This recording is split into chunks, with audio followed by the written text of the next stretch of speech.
Guys, we're live. This is the Round Table podcast and the hangout, I guess you'd say. And we're going to be discussing some herbivore topics and suicide issues as well. I don't know where Mangus ended up at. Did he take off? I'm not sure. I'm just chilling here playing like an arcade game.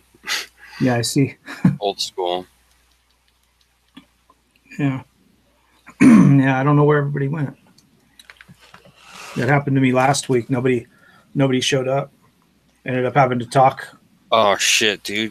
Yeah. I talked for like an hour, and I was going to have a 2-hour long deal, and then I talked for an hour and then just quit. All right, well, just fuck it, we'll just talk. Like suicide, like to me suicide was like a rage on the inside. And it was like there's no good way to express it other than to do something stupid, like put your life in danger.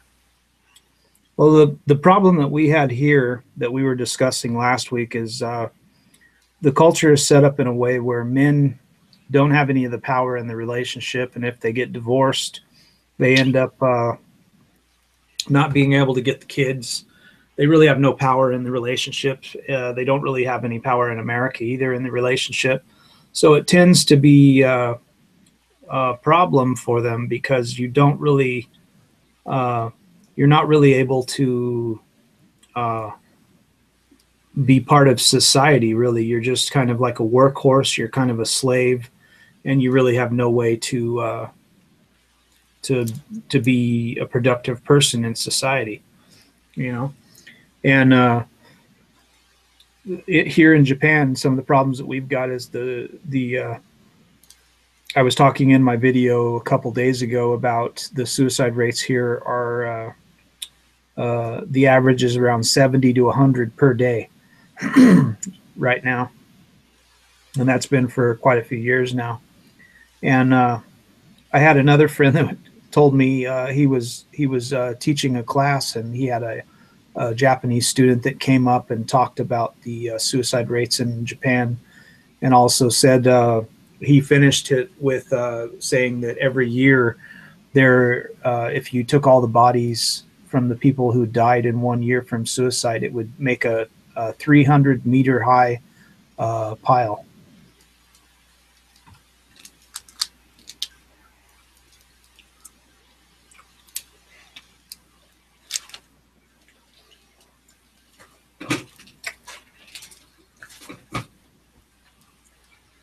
I wonder what happened to Magnus.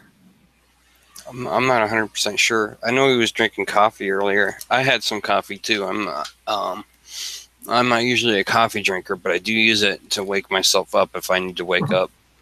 Yeah. He was wanting to go into further detail about the herbivore phenomenon here and everything. Oh yeah, the herbivore, man. That's an interesting cultural shift. It was a power grab, in my opinion, because it's all about power. Like people are just stealing from each other, right? So it's no. The thing we got going on here is the women started in 1970 or so to take advantage of men and use them as kind of like an ATM machine. And that's where our hostess culture came from. We were able to allow women to marry or to use men to get what they wanted. And by doing that, they were able to extract wealth and extract money from them. And then kids grew up and seen this dichotomy in the way the family dynamic was working, and realized they didn't want to be part of that. And they might have had friends they had in school or in college that got married, and they seen the same things happen to their friend. So they realized very quickly that they don't want to be part of that, and they just decide not to have a girlfriend and not to have kids, and that has came to a head now, to where the average right now is 70% are herbivore men, mainly because they don't want anything to do with women.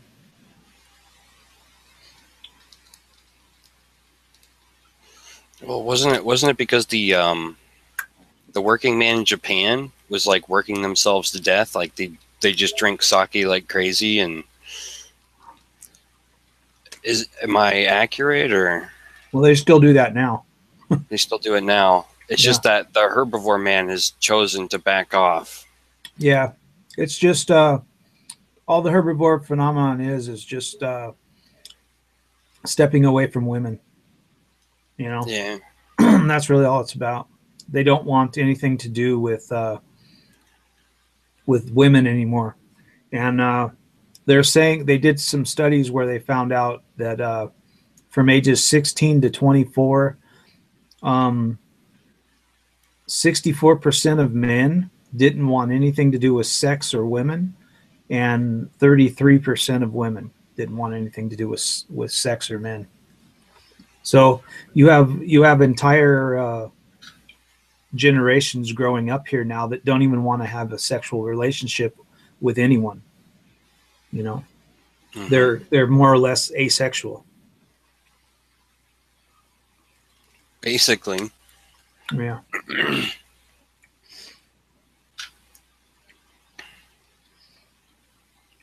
Yeah, so that's where the MGTOW monk thing came from, because they were like, well, what do we call ourselves? Yeah. Yeah.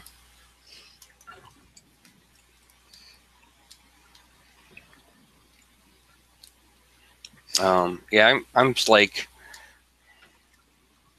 I personally backed away from women like a while back, just because they were giving me a lot of psychological extra issues that I didn't need.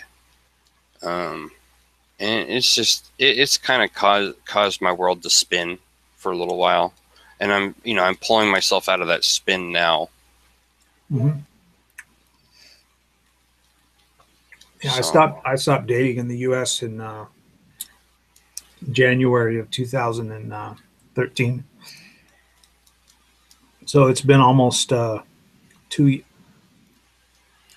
almost 3 years since I've dated anybody. yeah, it's been like at least 4 now for me. Yeah, Coming up on 4 as soon as this next year hits. I just don't see the point. You know, for me, it's just chances are the biggest problem is you're expected to give up everything that is important to you in your life if you start being with a woman. You know, you only end up Yeah, you abandon all your friends. yeah, You abandon everything you know.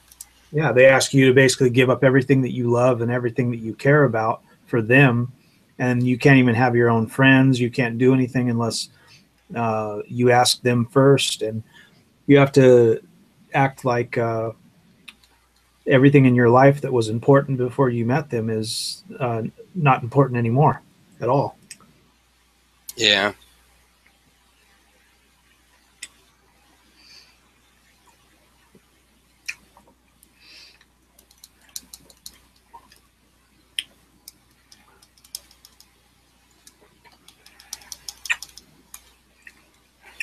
Unfortunately, it's there's no escaping actual reality. Even if you can believe in a fantasy.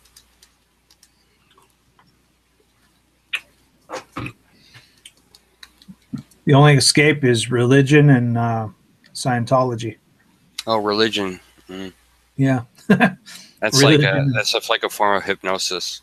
Yeah, religion and Scientology. It's like the only two ways to get around it. Mormonism. Those people are pretty crazy. Oh, yeah.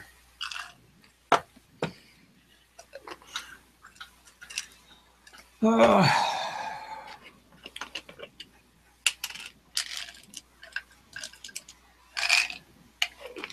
you wonder what happened? Crossing ways left, and so did Angus. That's interesting. Yeah. Odd.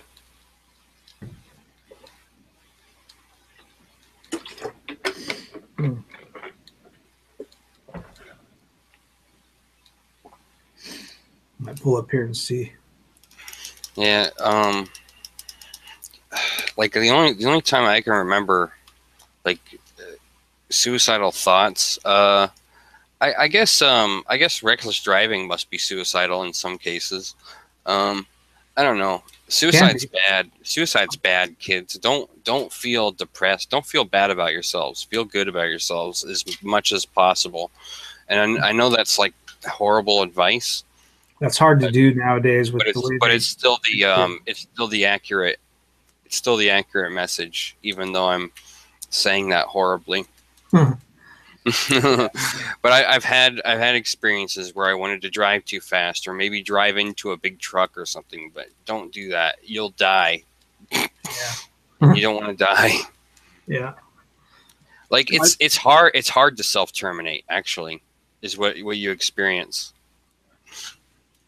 Yeah, it can be for some people. Mm-hmm. What I find a lot in my life is that most of the people that try to commit suicide don't really try very hard, and they do it because they're wanting attention. They just want somebody to like acknowledge that they're there, you know. Yep. That their problems mean something. Mm-hmm. Because everybody has problems and nobody has time for each other anymore, it seems like. Yeah.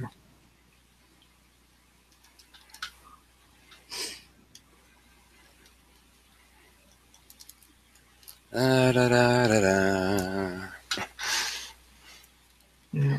But it's like, I mean, some people are there for each other. Like, I don't know. I know some weird.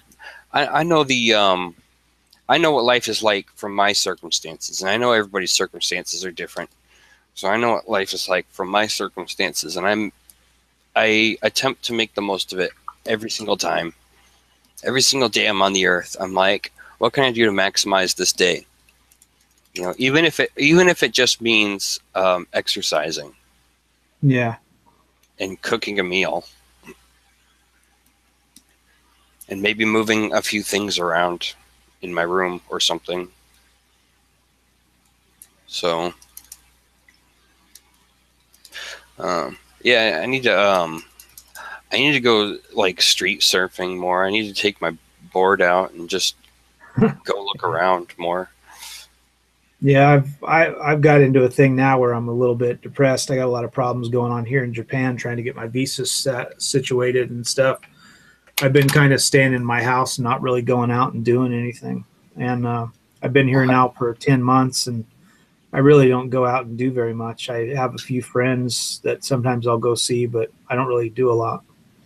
Yeah, I think like some kind of a bicycle with a motor on it would be perfect. Yeah. So that's going to be my next setup. Yeah. But I'm trying to get this part-time job so I can afford to buy that. Yeah, I had one of those in America. Yeah, driving my car seems to be too expensive these days.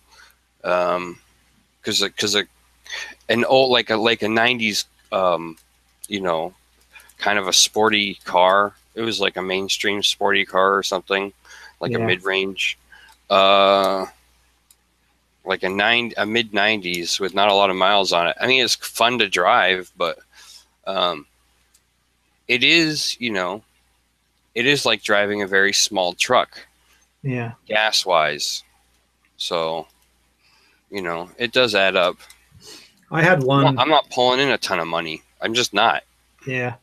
I had one here or in America. I brought the bike, but I didn't bring all the motor and stuff. But I had paid around $300 on a site called bikeberry.com, and I'd got a motor and all like a bunch of high performance stuff and a pull starter and all kinds of shit, and spent about $300 maybe $400 on the motors and everything, and got my bike running and got about 100 miles to the gallon. That's pretty cool. I got a bigger gas tank. I had a 3/4 of a gallon gas tank on my bike. I got a big gas tank on it. It was pretty cool. I had a stainless steel gas tank and a high performance muffler, exhaust system, and all kinds of stuff. It was pretty cool. It was the motor broke though. It was one of these Chinese motors. Didn't last very long.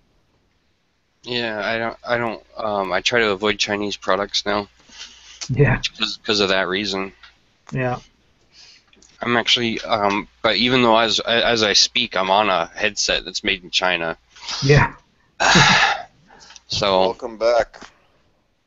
Hey, welcome back. Welcome back, man. Yeah. Yeah, Mangus just came on and then he left again. Now he's back. Yeah, he'll be back. Yeah. Yeah, we're all just having fun here. We're the cool kids. Yeah. So what's the topic of discussion? We're doing herbivore men, suicide, and whatever else anybody wants to talk about. MRA. You know? Well, I have a good insight on depression and suicide. Cool. Take off. Last year, a little bit more than a year now, I started testosterone treatment. Well, I found out that I was low in testosterone probably for many years, and I was not getting treatment because the government-run healthcare system in Canada is not the most innovative or even the most. They're extremely conservative, but they're totally fine in prescribing, like these crazy pills that have lots of side effects. Yeah, we have the same problem here. Oh, they'll give me estrogen for like hardly any money. Like, if I wanted to give them like $15, I could get like a fix of estrogen for like a month. Yeah, but why would you want estrogen? That's usually the problem with guys is they have too much estrogen, and that's why they get fat and they want to die. I know. I'm just pointing out that it's easy access for that chemical. Oh yeah, it is. Yeah. You're right. How interesting. Yeah. Women get almost all of the hormone replacement therapy. Men get almost none. Yeah.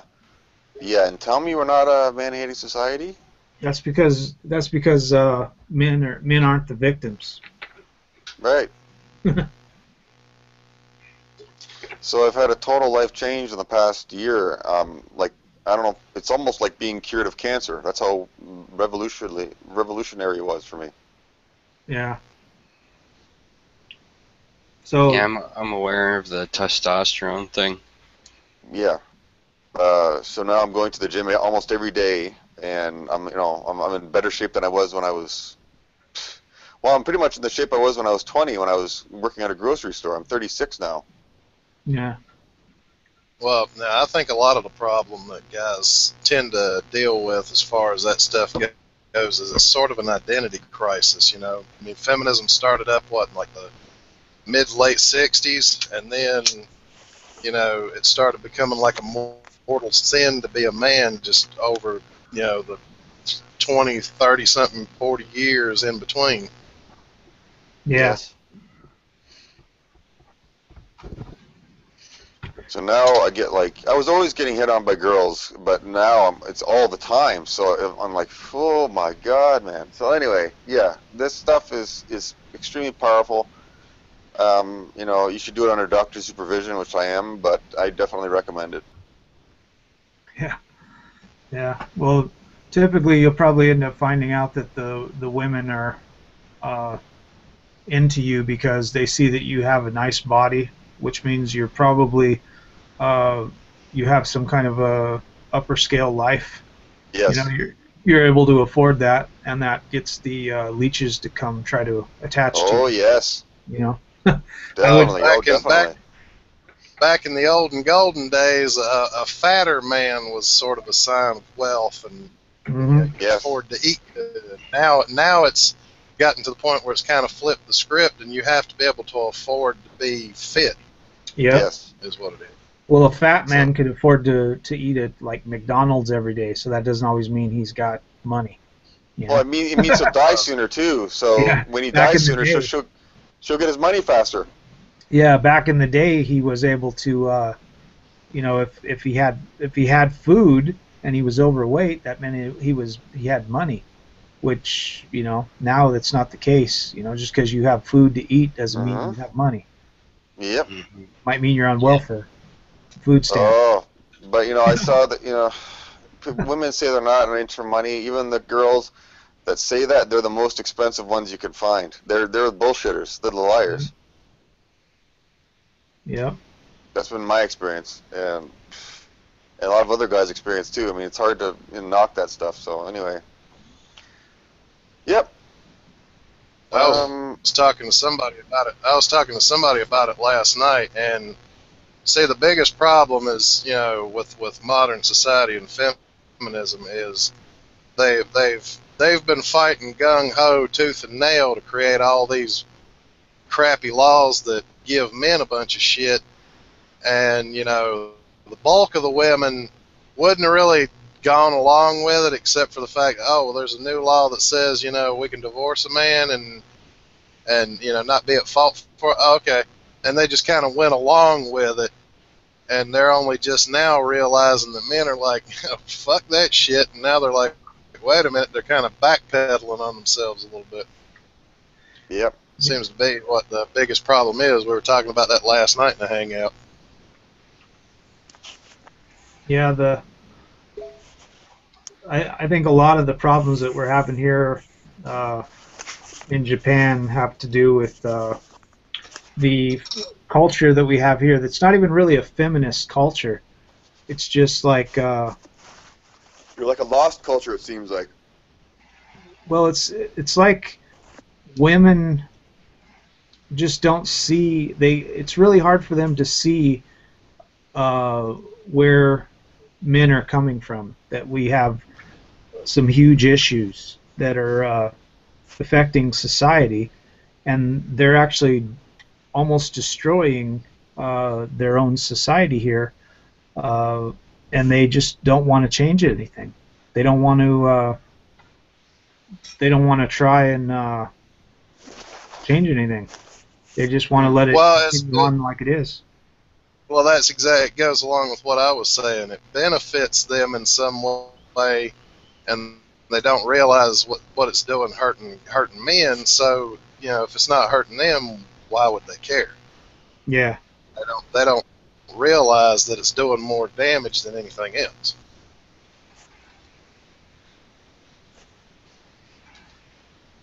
Yeah, Japan. When I was there, it seemed like a strange conservative culture. Not as conservative as Korea, but they had the Americanization going on. But Korea was total straight cut everybody, you know.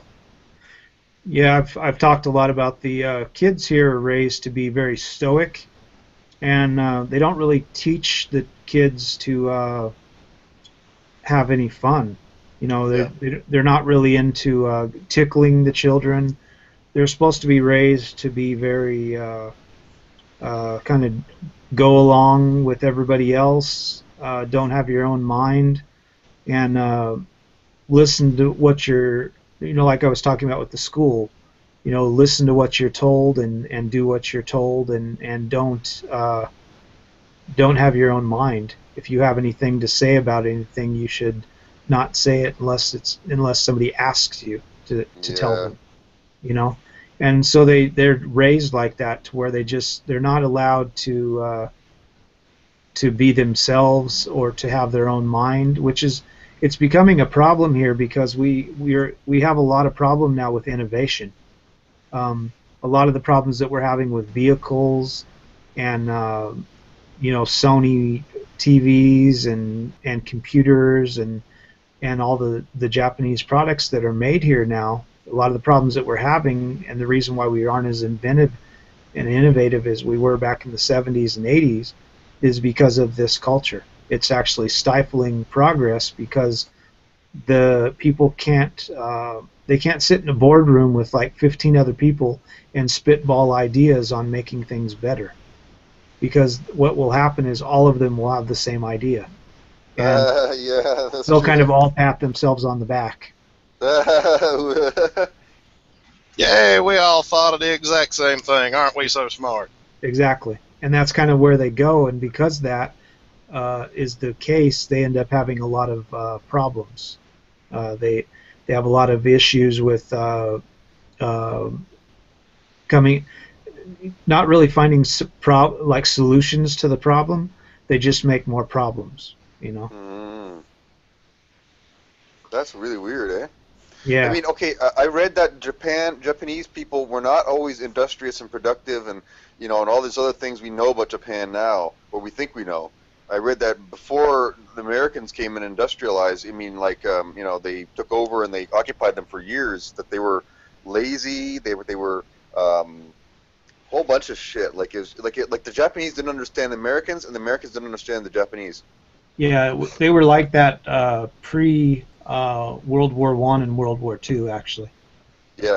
They were just, well, that's the thing with here. Even now, like I have like a kerosene heater, and my stove in my downstairs is like a camping stove and stuff. This is their society. It's been this way for many years, hundreds of years, even thousands, where they still just use have kerosene. like, yeah, Holy Christ. yeah, where they have a um, this idea of like camping, you know, is their kind of their life, and it's hard for them to like think of I don't know, like society in a way where we're actually progressing towards something, you know. And back then they just kind of lived life. A lot of them didn't even work. They didn't have to, you know. They might trade or barter, you know, or things like that. And they might make things like sandals or tatami mats for the houses, or, you know, they might do something, and what they would do is they would trade. You know, they would trade a bag of rice for something, you know, so they really didn't, it was kind of a nice society. They didn't have to work, you know, and it wasn't that they were lazy, it's that they didn't have to work, you know. Yeah. So then once America came over here and bombed them, they had to work, you know. Yeah. And they didn't really want to. So at first they really didn't. They had a hard time doing it, but towards the end of the '60s, they started getting very industrious, and kind of becoming the exact opposite of what they were in the 1920s. Well, did they have public school there like for a long time, or did that coincide with that productivity increase? The public schools they've only been around since like the 50s or 60s. Yeah. You know. So that could have something to do with it, and I'm sure those schools were heavily Americanized, and you know that's public schooling is a Marxist tenet too. So you know, all these things come together. Yeah. Well, the thing is like if you go to public school here in Japan, you really don't have much of a life. You're not really going to have much of a life. What you want to do is be able to send your kids to a private school, and if you do that, it costs in some of the better cases it costs around $10,000 a year. You mean like a hagwon, like a private school? Yeah, and that would be something like you know, from first grade all the way up through high school. And if you do that, that'll allow them to easily get into places like Tokyo University. And if you can go to Tokyo University, you can be something here in Japan. That's like having a monogram of Harvard or Princeton or Yale or Stanford. You know. I'm sure that university experience is that where they try to hook up with some chick that's gonna you know, set him straight and gonna have kids, and then she's gonna make something out of him, and then she's gonna destroy him. Usually in Japan that happens before they get to college. You know? Yeah. So usually if it doesn't happen before they get to college, it will happen after they get out of college. Like, you know, from my experience, you know, especially the feminists here, they think they know how the whole world works. They're so clever and so smart, these people here, especially the manginas too. They know everything about the whole world. Everybody peaceful, everybody gets together. No, that's not true at all. And in Japan, you know, I'm sure... you guys would get a kick out of it. I had a feminist yesterday just took one look at my profile on Twitter, it doesn't even say anything. It's just a picture of me, and obviously I'm uneducated and don't know shit. Yeah. Yes. And I'm just laughing because it's like, bitch, if you had any clue about me, you would totally just shit your pants. Because I may speak in an uneducated fashion, I may dress the part, but I could surprise the fucking hell out of you a lot. Yeah. That's one reason why I get a lot of people that get on my page and tell me things about education and things like that. And I actually have worked my whole career to try to not sound pompous, you know, in the way I speak and the way I talk to my students. I try to sound like somebody that they can talk to. You know, I don't like to sound like somebody that's read 50,000 books, you know. So that's kind of why I have this, you know, these here. Because when I'm doing my videos and those are in the background, I still get people that are like, "You're an idiot, you're a dumbass, and you don't know what you're talking about." Blah, blah, blah. And, you know, I'm like, I always tell them like smart aleckly, "Oh, thanks for telling me that. I'll make sure I tell my my second year bachelor's degree students in psychology class that tomorrow." You know. You know. Well, it's official. Somebody on the internet said I'm a dumbass, so I'm a dumbass. Exactly. It's like, yeah, I'm a dumbass. That's why I've got two PhDs right here. You know? And a lot of these people don't realize they are being they're the victim of a psychological experiment, or they're being played. They think that they're, you know, they think we're so dumb because, you know, that's what I try to do with some people anyway. I try to, you know, they you know, I get an idea of what they think I am, so I kind of play the dumb. I kind of play the part. Just to give them that satisfaction at the end, and then I blow it right up their ass. Yep, I do the same thing. I love to just let them talk, because usually what they'll do is talk themselves into a corner, especially feminists. You know, because that's the best thing you can do to them. Like I'm really good at like starting conversations because I'm a psychologist, so I'm really good at like saying something to a bunch of women that will get them to start squawking like chickens. You know. Yes. And then you just let them go, and they'll just say so much fucking bullshit that you can just sit back and talk for 10 hours on it. Because most of the shit they talk about is like WikiLink bullshit. It's like it doesn't have any facts. There's nothing backing it up. It's all crap. And the funniest thing about the internet, it gives them the opportunity to smart off to you, tell you how stupid they think you are, and then block you so that you can't prove them wrong, that you can't blow their oars straight out of the fucking water. Yes. That's the thing I love to do, though. I have so many girls that have blocked me because I would they'll come on one of my videos and they'll start talking about something I've done or something I've said, and they'll try to tell me how they know better. So I'll point them to some statistics, some facts, and they'll try to say like, well, where'd you get those facts from?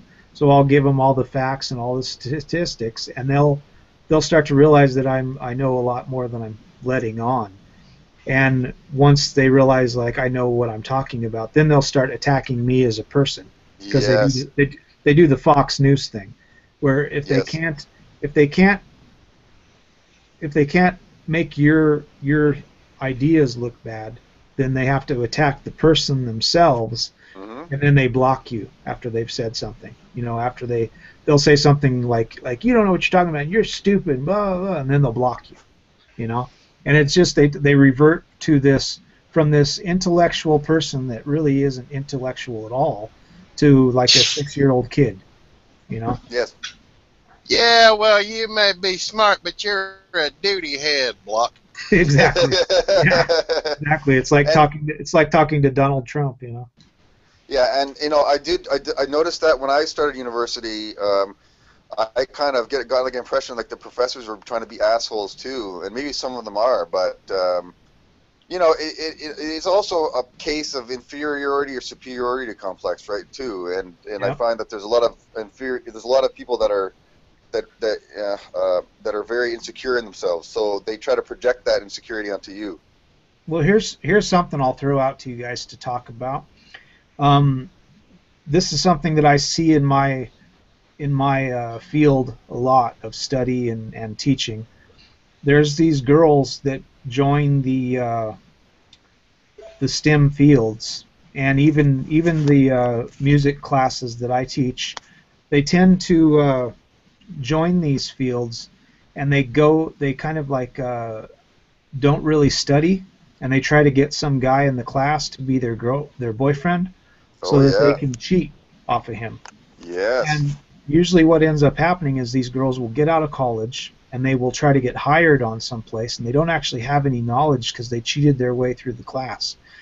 And they're kind of like these parasites to the STEM fields, because they're not really interested in STEM, but they know they can make good money, and they might be able to find a boyfriend that's in the STEM field that they can marry, and then they can have a STEM field husband, and they can say they have a STEM field degree, but most of them come out of the STEM field with very poor scores. And in many cases, what I've seen when I'm teaching is these girls will actually copy down what somebody else that was sitting next to them put on their paper, word for word. Mhm. They don't even change it at all, you know. And it Oh, tells and I can really make you guys laugh, because my youngest sister, I come from a family of 4 kids. Mhm. Yeah, I'm the one who's the sort of the diamond in the rough type compared to my other siblings. I got one that's a Republican politician, county commissioner, runs his own gun shop. That's my older brother. Then I've got I'm a truck driver, of course. My pictures makes it pretty obvious. And then my 2 younger sisters, the oldest one is a registered emergency room nurse, and the youngest has a PhD in microbiology and teaches biology in college. Mhm. Wow. Now, and that's what makes it so funny having a conversation with these feminists, because I can look them dead in the face and say, oh yeah, my mom said flat out she is so proud of my younger sister, because she's showing these girls that you can be smart and get a STEM field degree and still be a feminine woman. Yep. That's my Yeah. mom's exact fucking words. And that's what makes it so hilarious, is because they'll just give you this kind of duh look when you tell them that. And Yeah. it's like, and it's like they don't realize that I may be a truck driver, but, I come from a family of intelligent people. I can keep up in conversations with my younger sister, and I can even talk to her and say, well, hey, now I heard such and such. I'm not sure if I believe it. What do you know about it? Yeah. Well, Oh that's the man. And thing. I A can lot of actually, feminists will point to people like your sister and say, "See, we're smart. We can all do that." And the fact is, uh, there's there's a there's some studies that we've done in psychology where we can take a male baby in a crib and a female baby in a crib, and we can put something mechanical on a table next to them, and we can put something like a bear or a Barbie doll or something like that next to them. And even at like 2 months old, a male baby is drawn to the mechanical, and the female Yes. baby is drawn to the something that's just like a toy. And You of know, course, there's they're there's just exceptions, right? yeah. There is exceptions, but the thing is the way the feminists work Yeah. is they say we can all do it. We can all be Ronda Rousey, Yes. you know, and they don't realize it takes a lot of work to do that. And where there Yeah. is women that go through the STEM fields and learn and can be very very good at their fields, there's also ones that lie their way through the field and get a career and still siphon off everybody else. And if somebody tries to make them look bad because they're stupid and they don't actually know what they're talking about, they can actually say that that person tried to sexually harass them at work, you know. And they do things like this, and they become these kind of like vindictive little cunts where they want to talk about safe spaces, you know. they want to be safe from outside criticism that might make them feel bad. That's the only thing. And they're not realizing now. Now I'm going to bring up a study that I saw that you might know something about, but before I do that, you know, they don't want, you know, for anybody to, they want these safe spaces so that nobody can point out you're wrong and this is why, and then give them the rundown, and then they feel bad because they're uneducated or they don't actually know what they're talking about. But the study I was going to bring up, you may have seen it. I used to always tell my students about, when I would talk about those safe spaces, I would tell them about the Red Rover and like the hide and seek thing where they have the safe area. It's like telling somebody something really stupid and then running to the safe area so that they can't tell you anything. That's basically all it is. Exactly. Well, now the study that I saw a long time ago, I'm trying to remember, it was on some news show back when news shows actually showed you something worth seeing. But the study that I saw it was showing, like, you know, little boys and little girls, they put them behind like a transparent barrier to where they could see their mother, but they couldn't get to her through the barrier. And, you know, with maybe one or two exceptions in all those cases, they showed that the little boy would run up and try to knock down the barrier to get to his mom, and the majority of the little girls would run into the barrier and they would just sit down and cry. Yeah. You know, and they maybe had one or two boys and one or two girls that did the exact opposite. Yeah. Yeah, like I say, the amount of people who the amount of women that are good at STEM fields and fields of expertise, like say auto mechanics or welding or something that would definitely be a man's area, is, you know, like 1 in 1,000. You know, it's very rare. But they'll grab a hold of those people and they'll say all women are able to do that. And it's not the point that you're able to do it. It's the point of, do you want to do it? You know, I may be able. I believe is the best way to put it. I may be able, because I have a PhD, to go back to college and become an astronaut. But do I want to? No, I don't want to be an astronaut. You know, so I mean, just because there's somebody who's a male who is an astronaut doesn't mean I can be an astronaut. But that's how these women really think. They really think that, like, well, there's, like, you know, these women that have done something amazing in their life, and we can all do that, you know. And the fact is you can, if you're willing to do the work, and most women aren't willing to do that work. Yeah, sorry, somebody decided to message me. I apologize about that.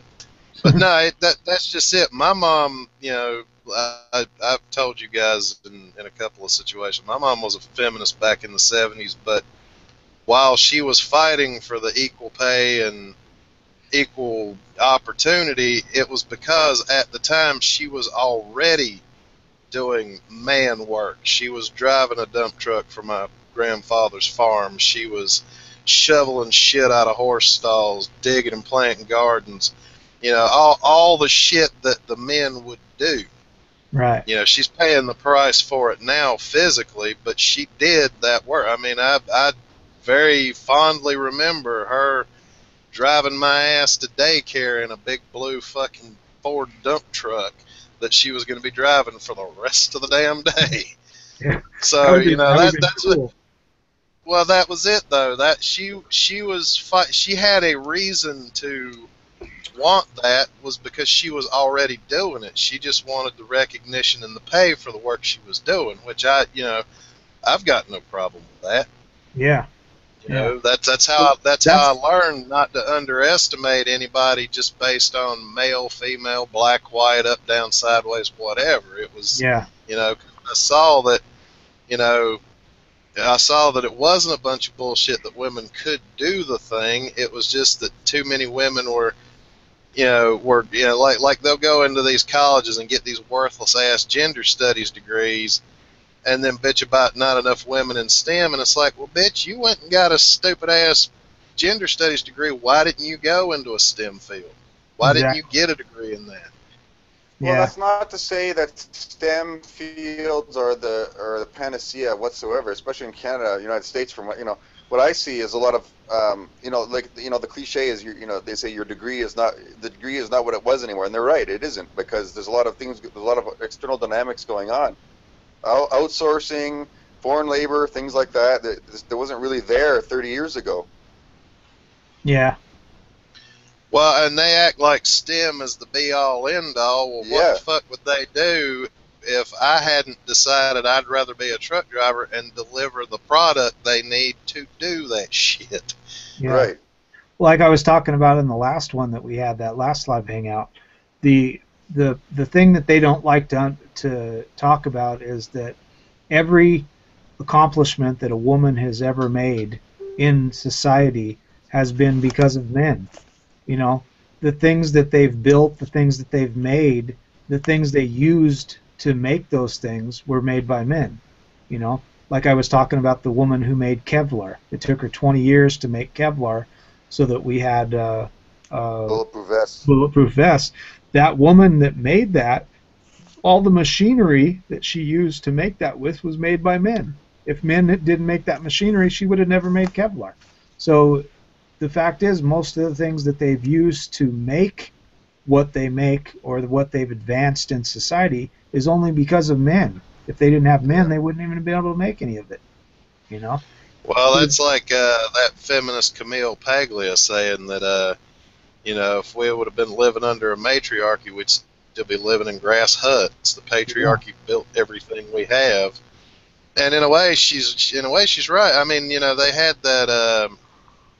It was almost like Survivor. It's like a Swedish version of Survivor, where they got a whole bunch of men and a whole bunch of women on an island, on separate islands, and the men had practically built their own little paradise, and all the women were doing was laying around sunbathing, not really doing any damn thing. Yeah. I keep sending out a video of Bear Grylls. He did a thing not too long ago with 25 feminists.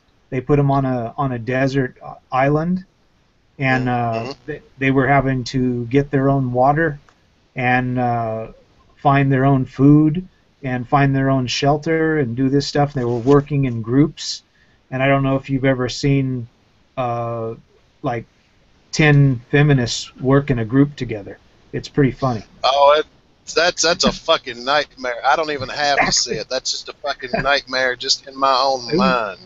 It was hilarious, man. There was stuff that you would never see with guys. There was actually women that were walking around in a circle on an island the size of 1/10 the size of Manhattan, and they kept walking in a circle, and they couldn't find their way back to the beach where they were going to meet up with the other people to get water, and they were sitting down in the forest crying, because and somebody was wanting to be in charge, so they was I'm in charge, and then everybody started following them, and they were all proud. They were I'm going to get us back to the beach, and then they ended up at the same beach that they started from, so they were half a kilometer away from where they were supposed to be, and they just went in a big circle, and then they did it in 2 days or something. They did it 4 times. They ended up back on the same beach.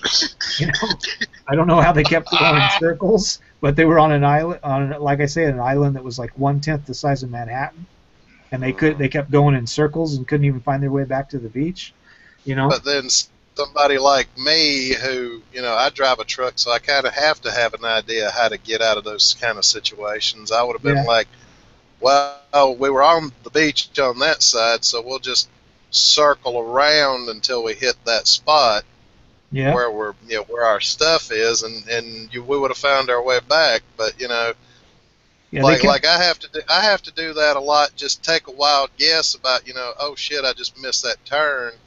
Then I have to logically think about, okay, well, if I take this street and go this way and then do this way, theoretically I should wind up exactly back where I need to be, and I'm always right. Yeah, that's the problem, like I say, with the feminist mind, with the way a woman's mind works. It just doesn't think that way. They don't think that way about anything. So like for us, what we would have done is we would have been on the beach and we would said, okay, we got to get back to this other part of the beach, and it's over here on this side of the island. So let's just walk down the beach, you know, and we can just kind of follow the water line and we'll get back to the beach really easy. They decided to walk through the forest where they have no compass or anything, and they just decided to walk through the forest, and they kept walking in circles, you know. Well, and the funny thing I've noticed about leadership in a lot of the groups I've been in, it's usually there might be sort of an accepted leader, but it's whoever, you know, comes up with the most logical sounding thing to do at any given moment. You know, that's the guy that everybody's just going to listen to because, well, yeah, it sounds like a good thing to do. We'll try that. Yeah, that's the thing with feminists is they all have this idea that they're really good, but what they are is really good at mediocrity. You know, they they have nothing to offer really, and they just have this idea that I'm really good at nothing really, and they'll get in a group like this with 10 other women, and it's kind of like they're all chiefs and nobody's an Indian, and if they are an Indian, they're reluctant Indians. You know, like they do the thing where it's kind of not like if you get with a bunch of guys and somebody says like, hey, I think I can get us there. We go, okay, let's go. They're kind of like, okay, show me. You know, kind of like a smart ass, kind of like okay, you go ahead and lead. And then they wait, just like they do in a relationship. They wait for them to make a mistake so they can call them out on it. You know, which puts you in a bad situation right from the get-go because you start thinking like, I'm going to have issues here. You know, that if I do anything wrong, if I make any mistakes, that they're going to call me out on it. And then you're going to make a mistake because that's what you're thinking about instead of thinking about what you need to be thinking about. And that's you know, that's the way the feminist mindset goes, you know. Well, and that's just it. You know, it's like, you know, the feminist mindset, they don't realize that leadership kind of requires that you put aside your own personal pride and think about the good of the group and not just, you know, and with guys, it's not, oh, well, we were successful, so that was all my thing. It was, no, it was, you know, yeah, I had the idea, but then everybody else had to carry out the idea. They don't realize this, and so that's why most of feminism's problems are, they are the cause of their own misfortune, as it is. Yeah. You know, because, you know, like I said, you know, with guys, it's all about, you know, okay, I have to put aside my own personal pride because we've got to do X, Y, and Z, and if the group doesn't do X, Y, and Z, well, you know, the thing's not going to get done, and that's just going to make it more difficult the next day when you have to try to do it then. Yeah. Yeah. So are women I don't know if you guys want to slightly go off a different tangent, but the social structure, like the divorce system in Japan, what's it like there? That's the problem that we have here. Really, men kind of stay with women no matter what, and they're like my ex-wife ended up sleeping with a guy while she was still with me, and he was a doctor, and he had a wife that wanted to get divorced, and they didn't have kids together, and he wouldn't divorce her, and she was sleeping with other guys, and he knew it, and he came home one night, and he was such a white knight simp pussy that he came home and his wife was fucking somebody in the living room, and he just went to bed. You know. Oh my God, man. Yeah, they just have no sense in Japan of kind of like when it comes to society, there's a sense of respect, but when it comes to a relationship or a marriage, there is none. There's like you don't really respect your wife, and your wife doesn't respect you, and the kids don't respect the husband. They only respect the mom. You know, and it's really, it's all, that's the thing. A lot of people think that Japan is a very respectful society and they're very nice to everybody, but it's all Mm, just it's words. It's not an action. They don't actually mm, do anything. They just say things. You know, just because I say, "Oh, thank you," and blah blah blah to you all the time doesn't mean that I actually am a nice person. It just means I said something nice to you. And that's the way we are here in Japan, is we got a lot of women who are married and a lot of people that have this idea that um, I just have to be nice, and that means that I'm nice, you know, saving when in face, fact they're yeah. bitches, you know, they're horrible people. But they, like, you may, in Japan, they have this really weird thing where you may have somebody that's your friend, and they may have been your friend for 20 years, but they really hate your guts. They don't even like you. But they just put on these airs every time you're around, and they make you feel like they care about you. But it's all words. They don't really like you at all. They just do it because they have to do it. Mm. That's interesting. Well, I don't It's like know. ultra PC. Yeah. Yeah. Though I that's the mean, other thing too, is you'll end up being talked about behind your back a lot. You know, Hmm. and like that's something I noticed a long time ago when I was what my kids called me Mapa. So I used to take my kids to daycare, and because I was taking care of the kids and my wife wasn't, she was working. I ended up hearing all the stuff from the moms, you know, and I was able to speak in Japanese, so I was able to listen to their conversations, and they would talk about other moms really badly. Like she had a bad purse and she wasn't wearing nice clothes and she came from this thing. She went to this school and she doesn't even have a well, college education. And they'd say all this really horrible shit about them. And they, me being a foreigner, they thought I didn't know what they were talking about, but I did. And I couldn't believe the shit they were saying. But that's how they are here. But when that person is around, I would see the way they would talk to him. They would talk to him like it was really, they were really nice people. And as soon as that person left, they would start talking about him behind their back, and they were just well, really that seems to be where the way backstabbing. it is almost everywhere I've been. I mean, it just seems kind of maybe like human nature. I mean, as long as you're not, deliberately trying to ruin their lives behind their back. I mean, it's just kind of like maybe it's just like a subconscious comparison of yourself compared to others, just to see what it's just like an animal instinct kind of. Yeah. Well, Well, I don't see anything wrong with that kind of behavior. I mean, I do it myself. I cut myself. I criticize myself too. It's just. I think it's just a byproduct of an analytical or critical mind. I mean, I don't know what's wrong with it. well, the problem that we have here because of that is uh, children. These mothers will actually blame things that they think that the mothers have done or whatever on the Mm, kids, and they'll tell this stuff while they're standing with their children, and then their children will actually end up bullying kids at school. And the parents, the mother will tell this other kid that mom doesn't have as much money as us, oh yeah, oh and yeah, she dressed her kids in these kind of clothes, and those clothes aren't as nice as yours, oh and that yeah. teaches them at a very young age So to would you agree that most of the bullying you say even in our schools here probably come from the parents talking shit about other people, and then oh yeah, the kids hear that? yeah, that's 100% the case. You, I very rarely have seen a case where um, parents aren't the reason. You know, like usually there's two reasons why you'll have bullying going on.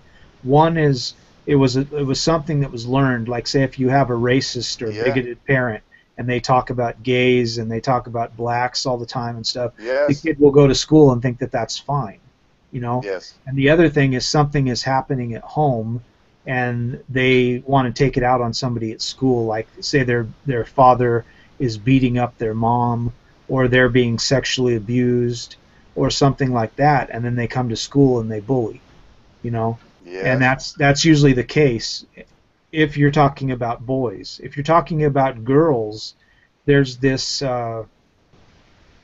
girls really don't have a sense of community, even though they try to act like they do in these feminist communities.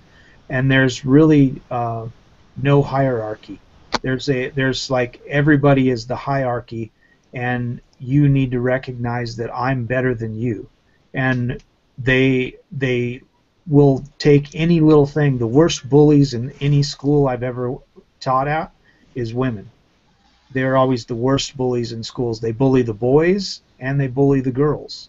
And they're just some of the most horrible people inside and out. No matter what they portray, they are just vile human beings inside, you know. Yeah. Well, I mean, even just my own personal experience, I never really had that much of a problem with being bullied by guys. It was always girls Exactly. that seemed to be the ones doing most of the bullshit as far as bullying goes. And then, you know, they get all shocked when you finally get to your wit's end and you know, lash out or retaliate. They act like it's such a fucking surprise that you finally got sick of their shit. And it's like, you know, it's like, no, you can't just bully somebody and then expect them not to finally get to the end of their rope and get pissed off at you. That shit doesn't fly. Yeah, you're just supposed to take it. They're a woman. They're just you're just supposed to take them treating you like shit. You know? That's how they act anyways, you know? And they don't realize that sooner or later that bullcrap backfires, and in a big way. Yeah. The other thing that I've been noticing as well with my teaching is I've seen for years now. I started taking college back in 1990. That was the first year I had taken a college course, and it was auto body welding and mechanics. But I noticed really quickly there's a lot of women in school that are not really there to learn anything. That's why they take these softball courses. They have it in their mind that no matter what college course they get, it's just something to fall back on, because what they're there for is to try to find a guy to marry. And they want to... Well, in America, we call that an MRS degree. Yeah. Yeah. They're just looking for somebody to find to tag off of so that they can use them for an ATM machine. And if they feel like they're going to lose you, they will get pregnant, so that you'll be forced to either marry them or they can siphon off of you for the rest of your life because you got kids with them, you know. And this is something that I really find a lot in my teaching, that I try to warn young men about, most definitely, because this is a thing something that's been going on for at least 60 years, where women will try to find men that have, because I mean, you kind of get the cream of the crop, the guys that are really smart in school and that are probably going to do something with their lives in college. So if you can get to a college as a woman, you have a good chance of finding somebody that's probably going to make something of their life. And you also can weed out a lot of the guys that are probably going to go to college for 4 or 5 semesters and then drop out, you know. So if you can get up there and you can take some softball course that you can stay in college for 2 or 3 years and maybe get a diploma, while you're up there you might meet a doctor or a psychologist or a lawyer, you know? And this is something that I've seen. I've been teaching since 25 years now, and like I say, the first year I went to college was 1990. So but I've actually been teaching in college since about 2011. Oh yeah. Well, that's just it. That's in Japan, right? Well, I started in America, actually. I was. Oh, okay. Yeah, okay. it was cool because I was in a lot of people, they don't tell you these things, but a lot of people, this is something I'll tell you if you're in college. If you get a bachelor's degree and you're working towards your master's, you can actually teach at a community college or at high schools. So and they pay you for that, and they pay you. US. Yeah, they pay you to promote their school as well. You know, like this guy is teaching your kids or teaching your students, and they've learned the skills from our college, that kind of thing. So they will Yep. actually pay you, and you actually can end up getting free tuition by doing that, which is what I did. I would have had to pay about $275,000 for my education, but I didn't have to pay anything. I had a auto body shop at the time, so I was able to pay for my schooling on my own, so I didn't have any student loans. And then I was also able to get paid to go to college, basically, by teaching at a community college while I was going and getting my master's and doctorate. Wow. Yeah, I did my undergrad in Canada, and I was going to do a master's degree in Australia. I didn't go to do it. I bailed at the last second. Glad I didn't go. Anyway, education's expensive, yes. Yeah, well, that's the cool thing about Australia. Australia and Germany have made free tuition now. And Germany has said that for American students, they are offering American students to come to their country and go to college for free. Yeah.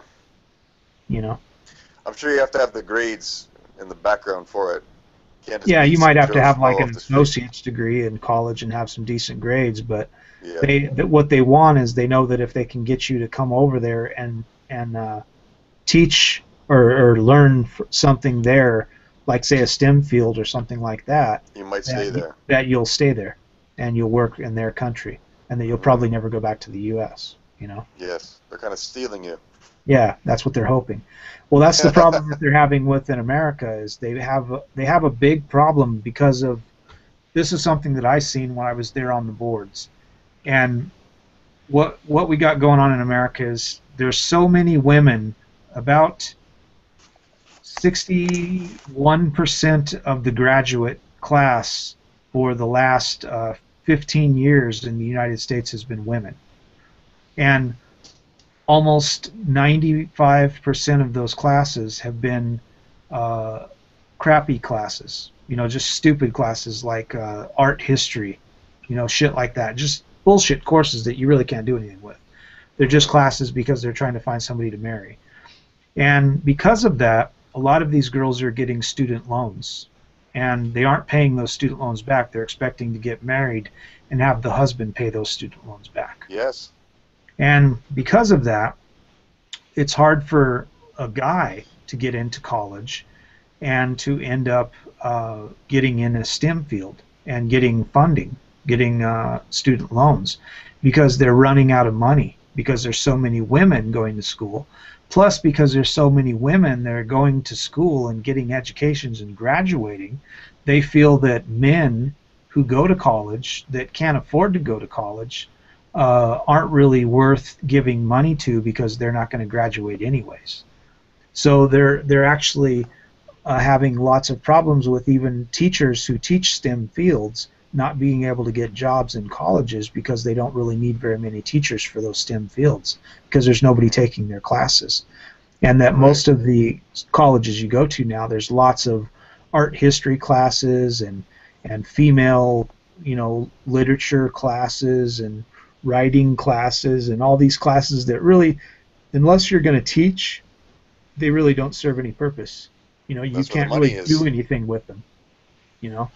Most of these classes you might pay, $70,000 for a bachelor's degree in arts, and when you get out, you might be lucky if you make the first year $22,000. So you're not going to make any money in these courses, and they're not there to make money. They're there to find a boyfriend so that they can get married and have a baby, and they don't care. And then, like I say, what ends up happening is that husband ends up having to pay for that college because they're going to have student loans, and since she's not working, she's staying at home, and that's one of their things. They like to get pregnant as quick as possible so that they can tell their husband, like, I can't work, I've got to take care of the kids. So the husband ends up having to pay for his education and her education that she may have not finished even. Maybe she went to college for 3 years and she's got $33,000 of a student loan. So now it's all of a sudden up to the husband to pay for that student loan. So basically, the whole system is. Basically, the whole system is designed to enslave the maximum amount of people as possible, in as debt. long as they're male, as long as they have a dick between their Yeah, legs. especially male, but I mean, females are slaving themselves too. I mean, there are some women that, you know, they might be just be stupid. They just marry a guy that doesn't have money, or maybe who know, whatever it is. What I'm trying to say is everyone's pretty much enslaved. You know, the monetary system's screwed up. They're forcing everyone to go into these expensive schools that keep going up in cost every year for, you know, inflation is a reason, and cheap loans are a reason. So it's crazy. So, you know, if someone thinks we're targeting women, we're not. I mean, we're just saying what women kind of have to do to survive in this goddamn world. It's horrible, but that's the way it is. Yeah. Yeah. Well, and that's part of the reason why I've been encouraging a lot of the MGTOW guys to, you know, explore truck driving as a career, because you can have your quote-unquote student loans for truck driving paid off in maybe the space of a year. Yes. You know, most of these companies, you know, like the company I work for, they will require you to come in with a learner's permit, but you know, like Crossing Ways is looking into coming to my company to become a truck driver. But that's just it. It's not like any real onerous requirements, you know, and my company's got it set up to where, okay, you've got X amount of time to sort of pay off your student loans, as it were. But you've also, you know, once you know, fulfill your end of the bargain, your end of the obligation, you are, you know, they will give you that money back, you know, as sort of a show of good faith that, well, you completed what we asked, you're, you know, part of the company now. Now we're going to start giving you that money back a little bit each week in your paycheck. Mm-hmm. Yeah. Which is, to me, is a great way to do it, because it's like, you know, we put you through this training. It costs us X amount to train you. You've made us money by working for us. So now we're going to kind of give you that money back a little bit at the time. You know, if you quit or get fired, you're not going to get the rest of it back. But you know, it's done in a way you're not really going to miss the money. That's what sucks for me is, like, I went to 2 different colleges in the United States to become a truck driver, and I spent over 13 grand to get my CDL, and now I don't have it, because the first school I went to was the Trinidad Truck Driving School in Trinidad, Colorado, and I paid $5,500 and got my Class A CDL, and then I drove for MGTOW, or not MGTOW, for TW Trucking and Mayflower, and then I came back to Japan, and I lost that license because I was in Japan for like 4 years. And when I went back to the U.S., I ended up going back to Quality Truck Driving School out of Paducah, Kentucky, and ended up spending $6,600 or $6,800 getting it again. And then because of getting tickets, I lost it again. So I ended up spending, like I say, almost $13,000 for a license that I don't even have anymore. You know. Holy jeez, man, that's crazy. And now they're letting, I guess, all the Mexicans truck drivers with their trucks into the U.S. So you know, they're, you know, all these protections and all these licenses are just another way just to extract money from you. And yeah, I've talked about it before in my videos about the. A lot of people know about it, especially in Canada. There's some guys, they call themselves the free man on the land, and the thing that a lot of Americans don't understand is you pay taxes on your on the roads, and under the Constitution you have the right to travel anywhere you want to go. And the reason why they use the language driver's license and vehicle and all this stuff, it's in the Title 42 that they try to tell you you're the driver and that the person in the seat next to you is the passenger, because under their definitions that means that that person has paid you to ride in your car. and that you're the only under the Title 42. The only law they can really do is if you're using public roads to make a profit, which would be like Mangus. You know, if you're a Class A CDL truck driver, then you have to have a driver's license because you're under the Title 42. A driver is somebody who's using public roads for profit, and that's basically the only thing they can do. But they've convinced people over the last 70 years that if you drive on a public road with your personal conveyance, that's what it's supposed to be called, a personal conveyance, you've paid your own money to buy a vehicle to drive on public roads that your taxes have paid for without a license plate, without a driver's license. You can go take your kids to school, you can go to Walmart, you can go shopping, and there's nothing they can do. But they've convinced people that you have to pay to register these vehicles, and a lot of people don't understand. The United States, the way it runs is states aren't allowed to be in debt. They're not like the government. So this $1 trillion debt that we have in the United States is from the government, not from the states. I mean, from the federal government. Yeah, the states every year have to balance their budget, and the way they do that is fake. They actually, when you register your vehicle with the state, they put your vehicle on their registry as they own it. So you don't actually own that vehicle, and at any time, because you've signed that vehicle over to the state, they can come pick up your car and take it anytime they want, because it's actually owned by them, because you gave up property of that vehicle by registering it to them.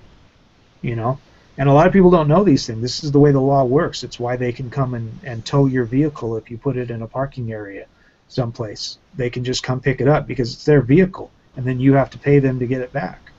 You know, you're basically renting it from them. So if you don't have any wheels, you're severely cutting off your commerce potential. Yeah. So basically, like I say, that's what they use. Like, say if you live in Colorado like I did, and say there's 4 million cars in the state of Colorado. Those 4 million cars and their value is used to say that that's balanced the budget.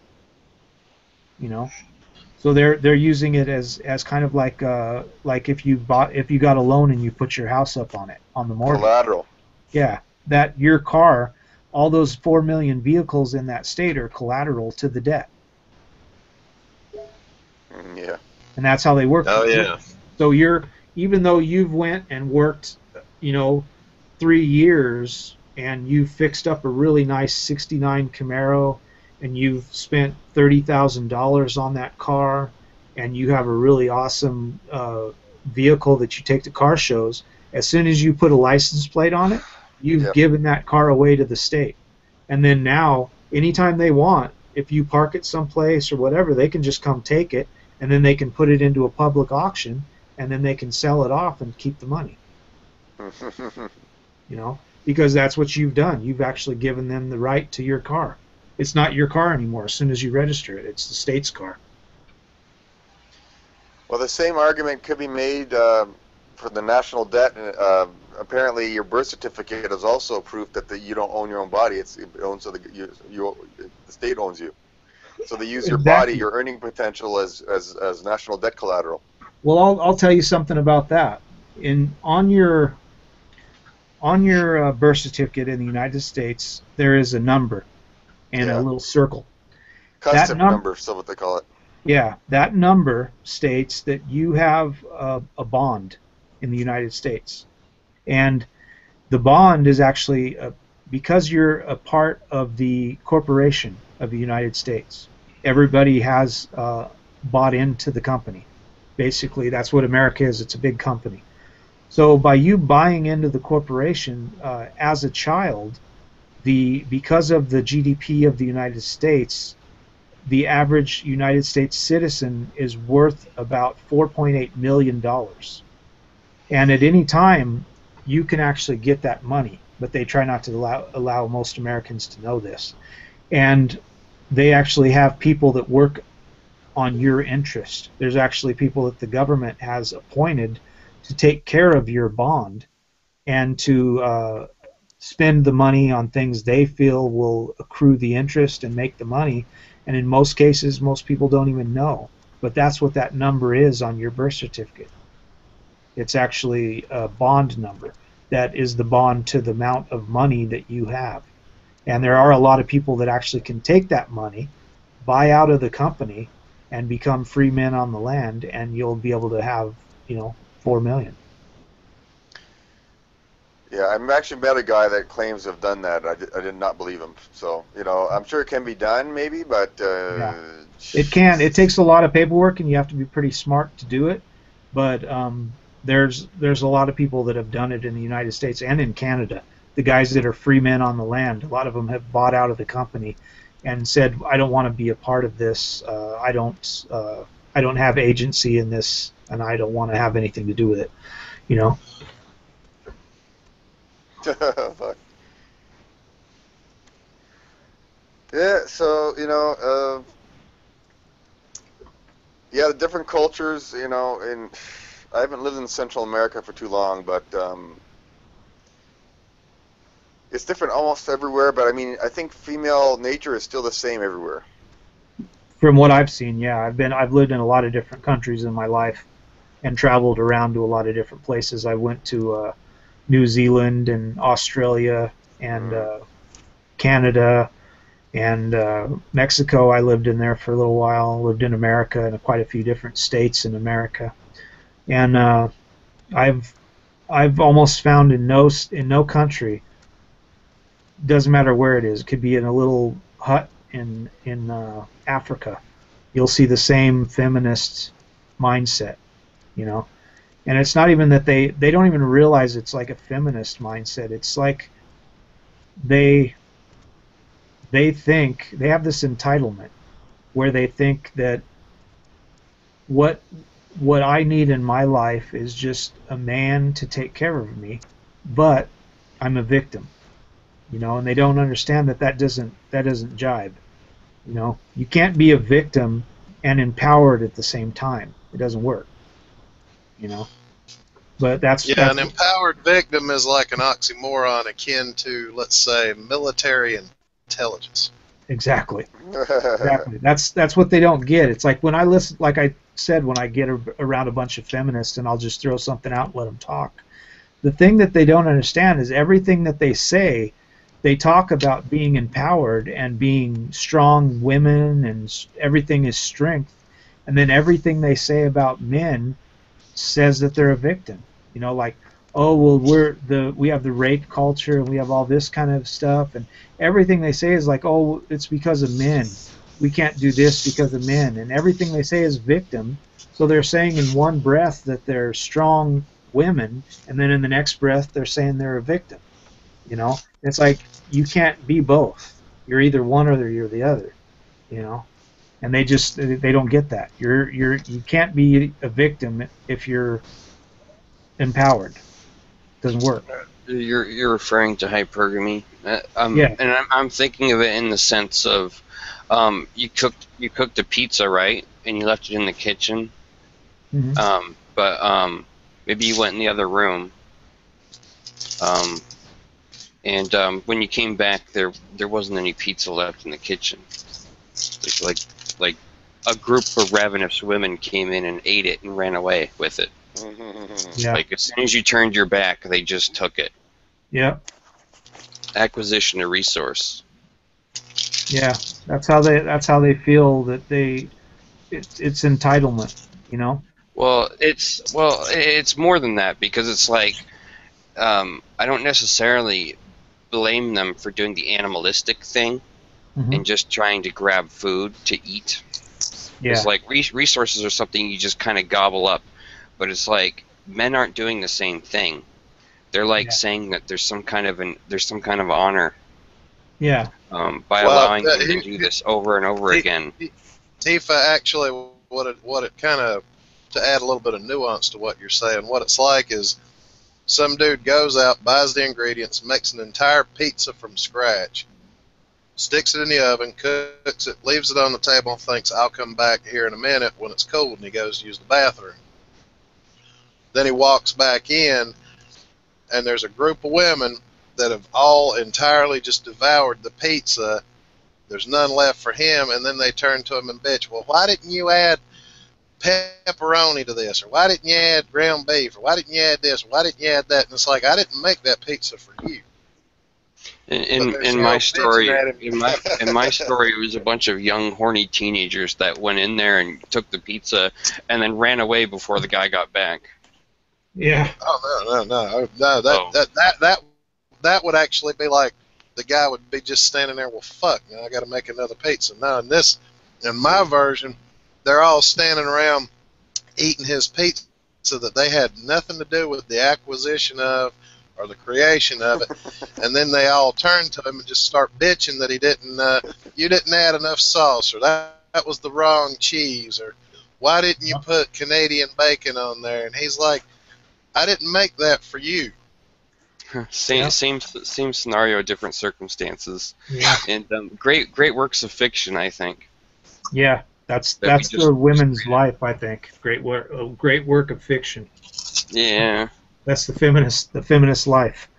They have this idea of what's going on in life, and it's a crazy malaise of victimhood that they just when you start, like I was talking about with the hippocampal problems, where their mind just can't figure it out. When you start seeing the way their mind works, you start laughing when you see like what I've talked to so many of them in class, where I'll have them, they'll start speaking, and there's a lot of foreigners that come here to Japan to teach or to learn, and they'll come to colleges and get like a visa, and I'll have them talk in my class every once in a while, and I'll just let them hang themselves, because that's the thing that you'll see with most feminists, is they'll talk and talk and talk, but they don't really say anything.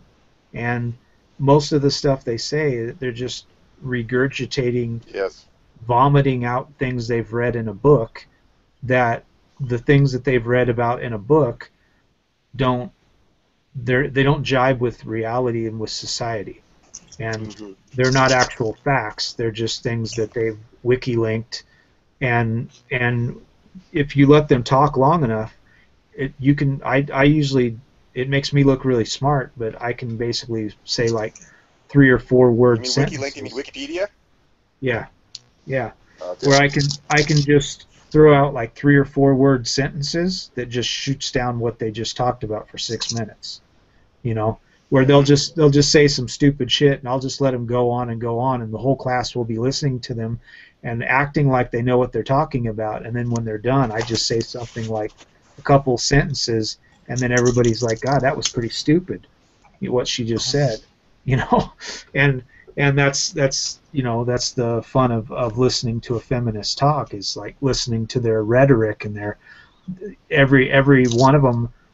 Like if one of them's in a class and there's like 6 or 7 of them in a class, one of them will say something, and all of them will be like Amos and Andy. They'll all be like nodding their head, like, "Oh yeah, that's right, yeah," and everybody else in the class is like, "What the fuck are they talking about?"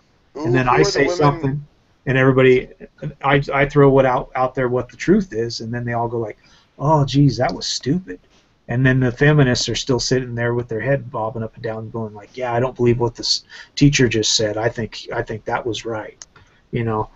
So I think that's the problem that we have with most feminists, is they're not going to let go of their beliefs, and they will run society into the ground like a kamikaze, and they'll never shut it down because they just can't see it.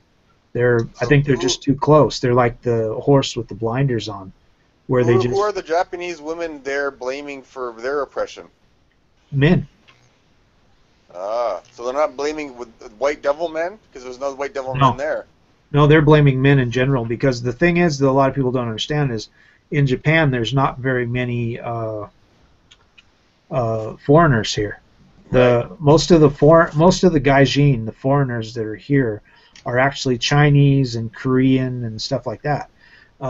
Whites like British and Australian and American and Canadians are like less than 1% of the population.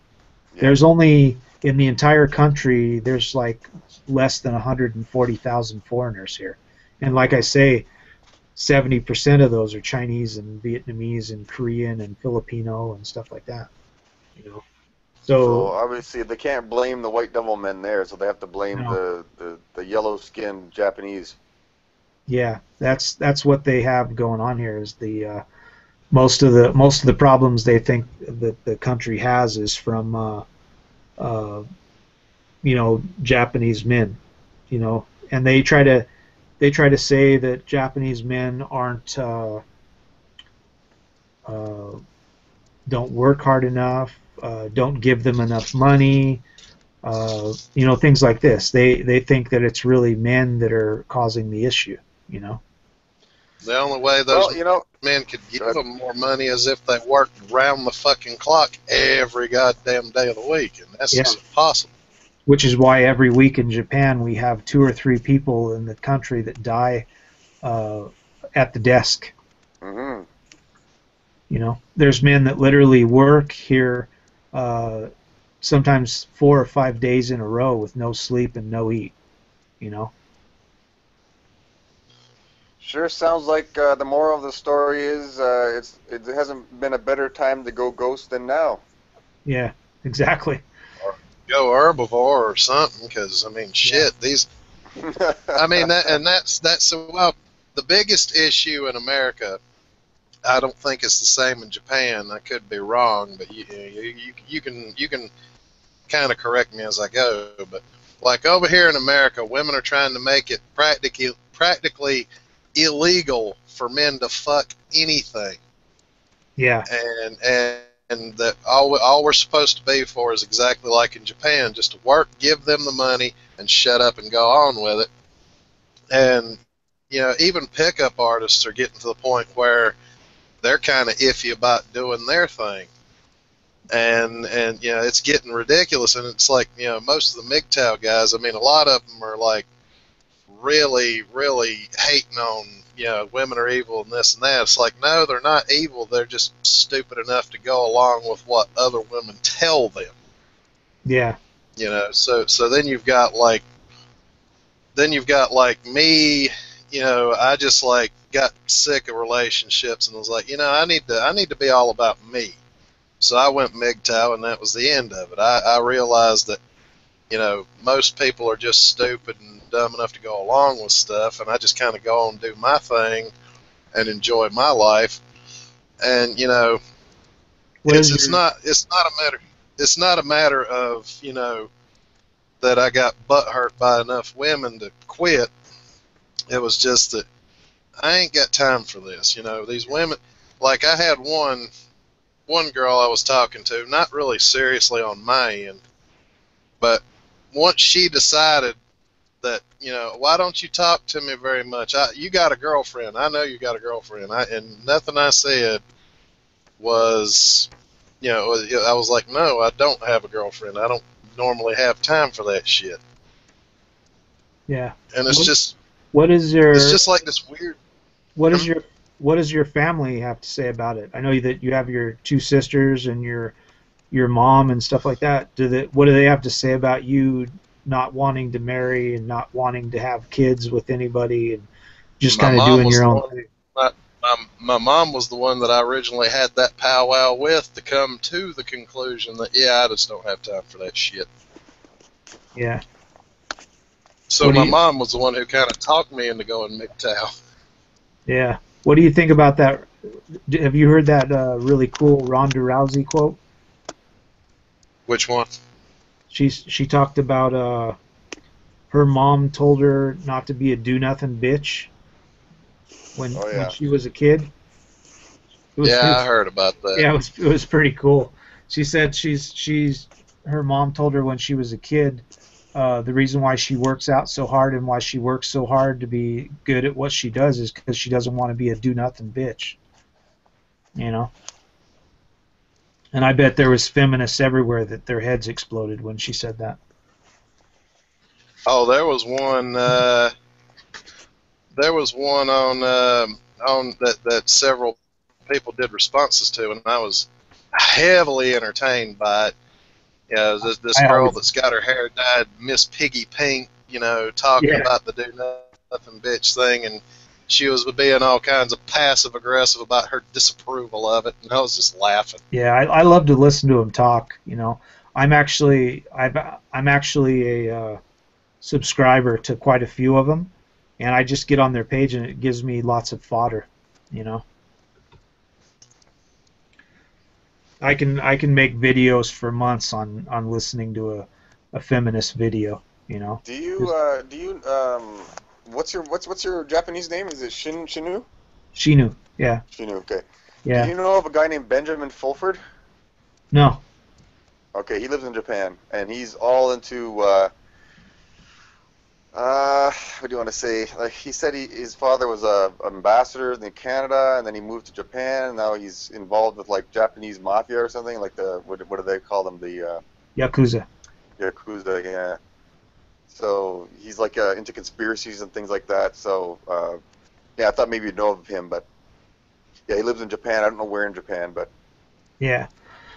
Well, it's a big country, like I say, and it's you know, there's millions and millions and millions of people here, so you know. Yeah. Well, Shi-Nu, I should probably go ahead and say this, and I think you'll get what I'm saying. But Nihongo skoshi hanashimasu. Yeah. What's that? Yeah, he just said he doesn't speak much Japanese. Oh. But I do speak enough to, I could probably, through immersion, I could probably learn the language pretty quickly. But I speak just enough to kind of get by, I think. I actually used to run a course where I would teach foreigners that came to Japan to teach in schools, because if you're going to come here and you have like an associate's degree, you can come here and make around $3,000 a month teaching children, and you can teach like little kindergarten classes, and you can get a sponsorship visa for a year and leave the country with like $50,000 to go back to America, or you can stay here for 2 or 3 years and save up like $100,000. You know, so I would teach them, and it's very easy to teach you basic Japanese to get yourself around, like what you need to learn. You know, like some of the things that are easy for them to learn that I taught them about really easy was the kolewa, solewa, and aliwa, which means like this, that, and that over there. And then I would teach them ikuda, which is like how much. And then anytime you put ka on the end is a question. So you just say ikura desu ka, which means how much does it cost? So and of course, des is sort of a catch-all. Is amhar. Yeah. Yeah, you des is like a things. catch-all. Is amhar. Yeah, if you walk into stores, the easiest way for you to figure out what shit is, which is what I did back in 2000. I used to piss them off.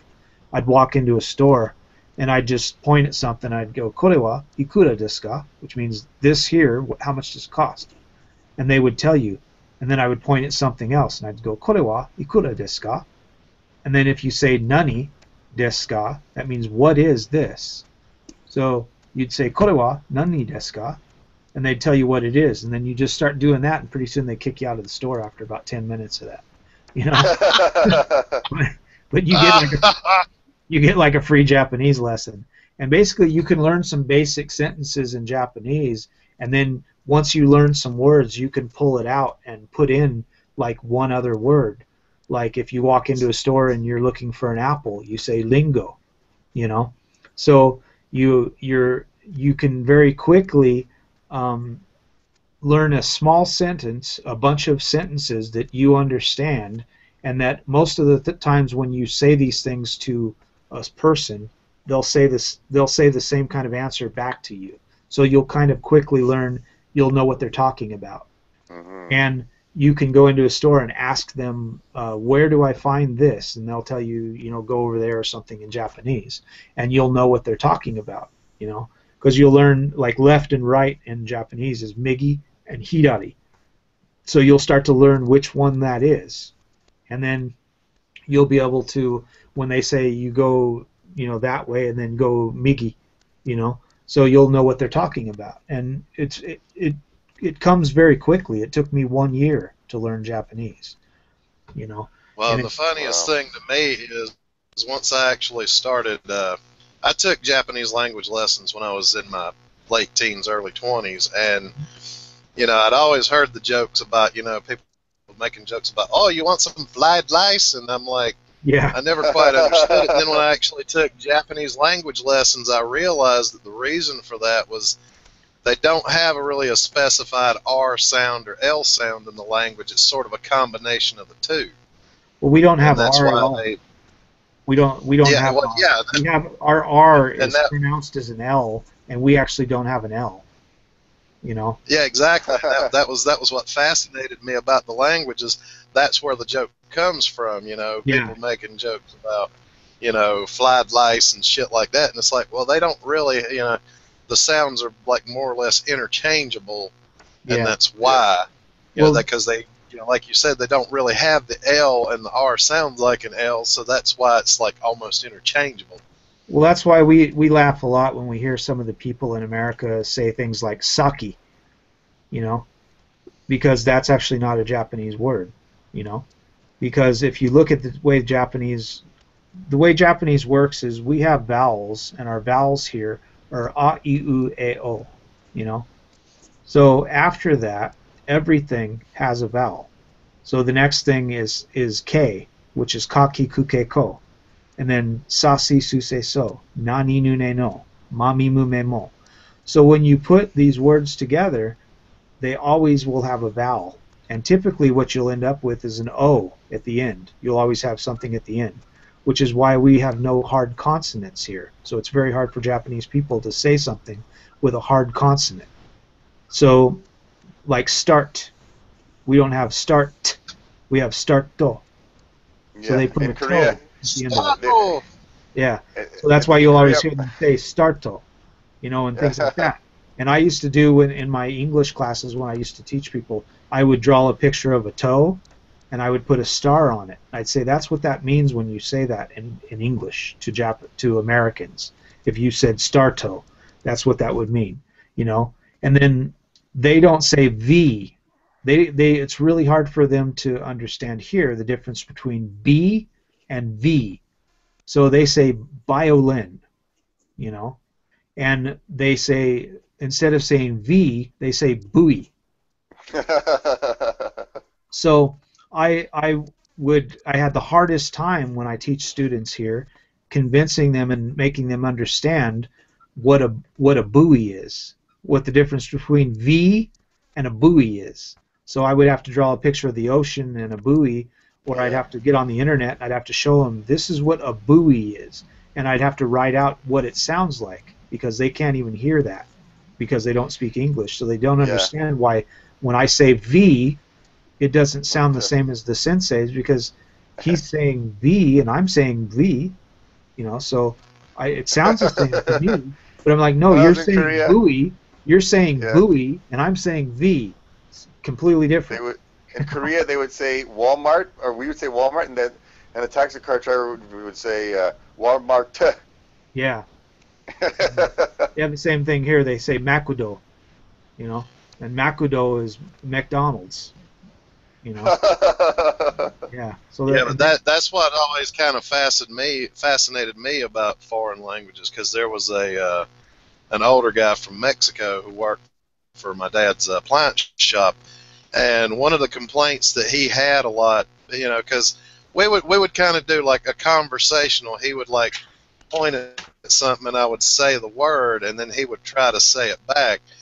And a lot of the times, and I'm going to probably mess up the way he said it, but he would say like, my tongue no make the words. You know, because he was trying to tell me that his tongue couldn't wrap around the American words, and I was totally patient with that, because, you know, it's like you were talking about with Japanese. They have a hard time because they're raised to speak a certain specific way. Once they get older, it gets harder for them to not go back to the way they've gotten used to speaking. yeah. Mm. And you What? have to be really, really fluid with your way of doing things to be able to even say certain things properly in foreign languages, because, You know, I mean, English, you know, they say is one of the hardest languages to learn, only because we've got so much nuance to it. You know, whereas in other countries, they seem to have a very, like in Japan, you know, they've got one specified way to pronounce their vowel sounds, whereas in America, you got long vowels, short vowels, and all these different nuances to it. That's the cool thing about Japanese, though. That's why it's very easy to speak. Once you learn the basics, the basic pronunciation, because all you have to learn is what's known here as hiragana. If you learn hiragana, you learn the basic pronunciation of all Japanese. There's only like 26 things.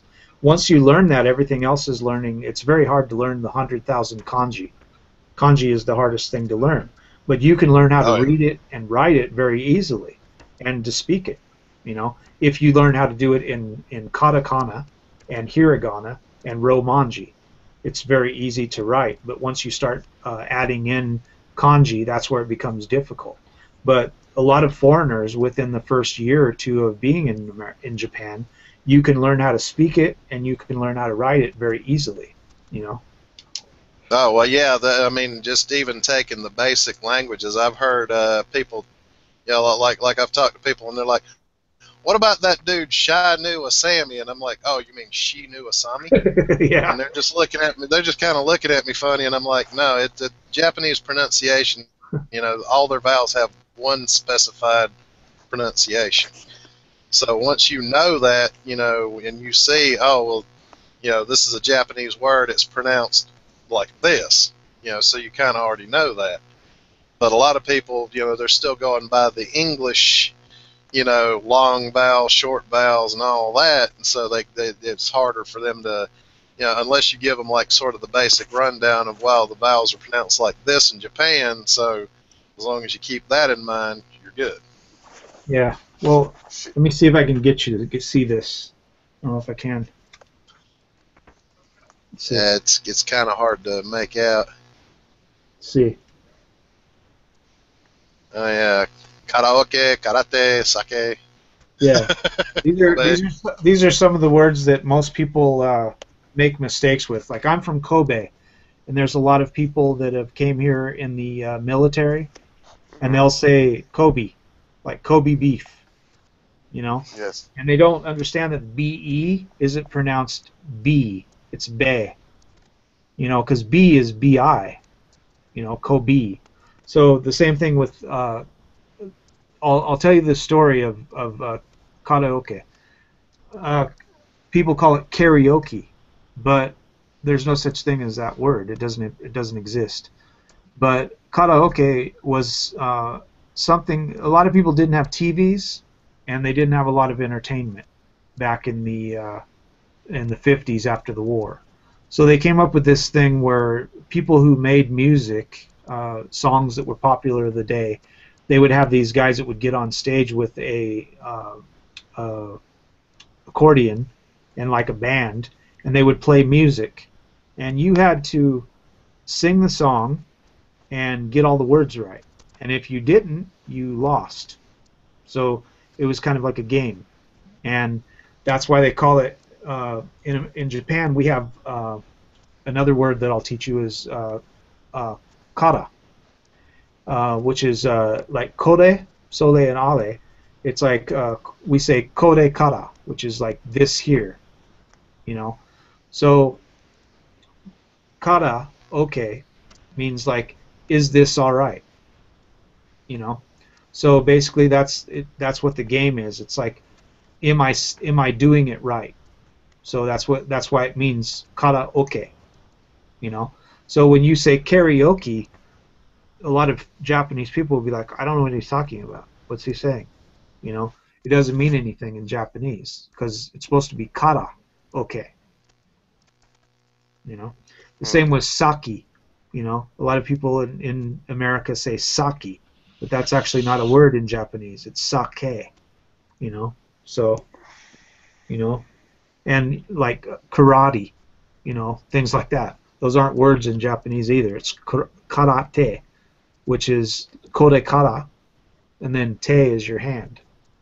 So if you say T, that's that doesn't mean your hand. So when you say karate, the people look at you and go like, what is he talking about? You know? So, you know, because you didn't say te. Te is a hand, and that's what karate means, is fighting with your hand, you know?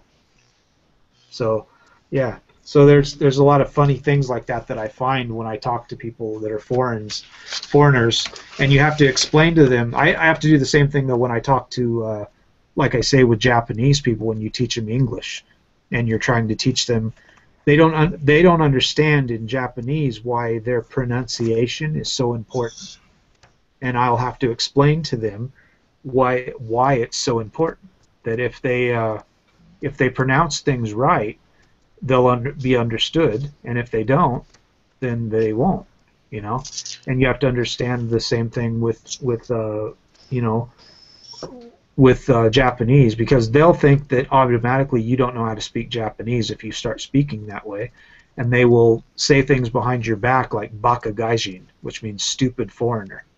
Well, they already know you don't know what they're talking about. Well, and it kind of goes along with an old Ron White joke that I thought was funny, where he was talking about, you know, when he was a kid, one of his buddies would have survived getting bit by a snake if he had known the difference between an antidote and an anecdote. Exactly. Yeah. Yeah. Yeah. Shi-Nu. Which that, you know, that. Go ahead. Okay, I was just going to switch gears for a second. I wanted to find out what the market there for foreign gigolos. And how many women are not getting married anymore? You know, and they have to, you know, the rich women have to find gigolos. Because in the UK, it's been a massive increase in the past 15 years. You don't really have much of a problem with gigolos here. What you have here is it's kind of funny. You end up with if you teach English in Japan, not children, but sometimes with children too. But like I've told you guys about what happens here with being married to a Japanese wife and the husband never is home and stuff like that. If you teach English here in Japan and say you get a visa and you teach at a school and you teach kids, you'll meet the parents, and you'll also, if you teach private lessons outside of that, you may end up most of your teaching will be Japanese housewives.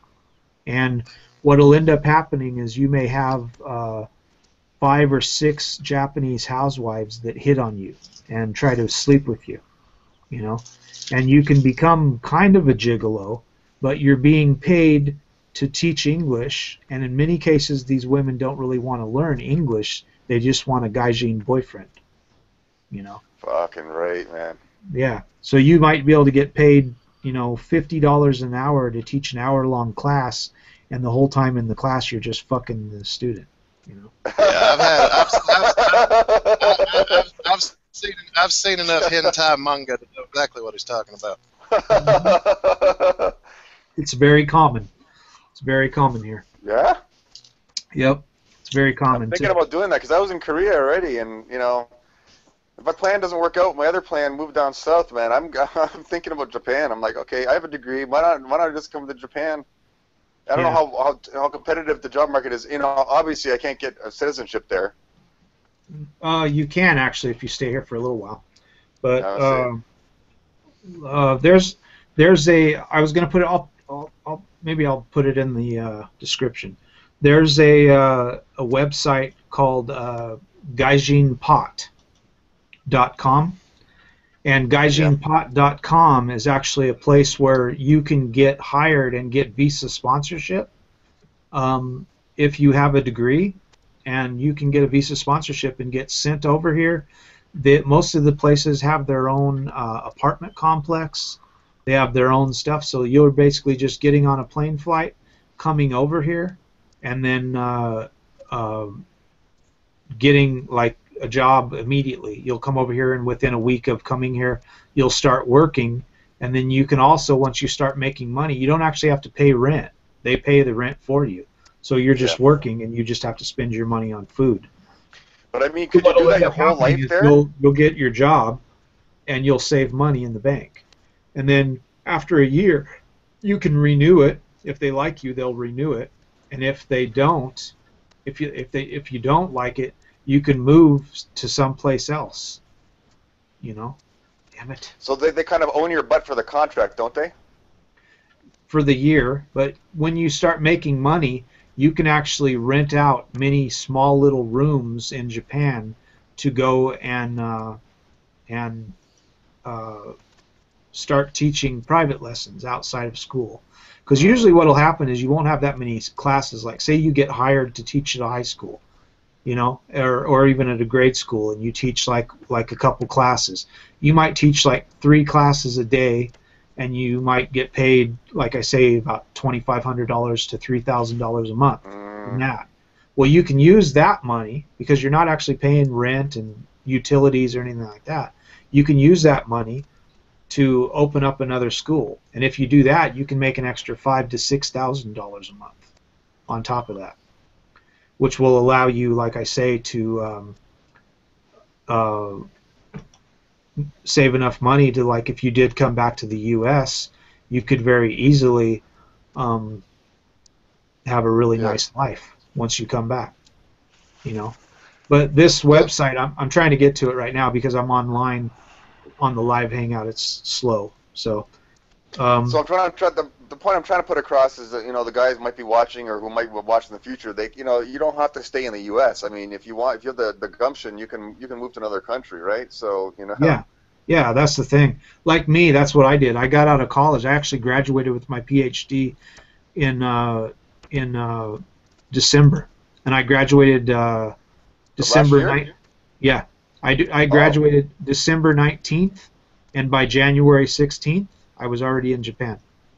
Holy shit. Yeah, so it didn't take me long. You know.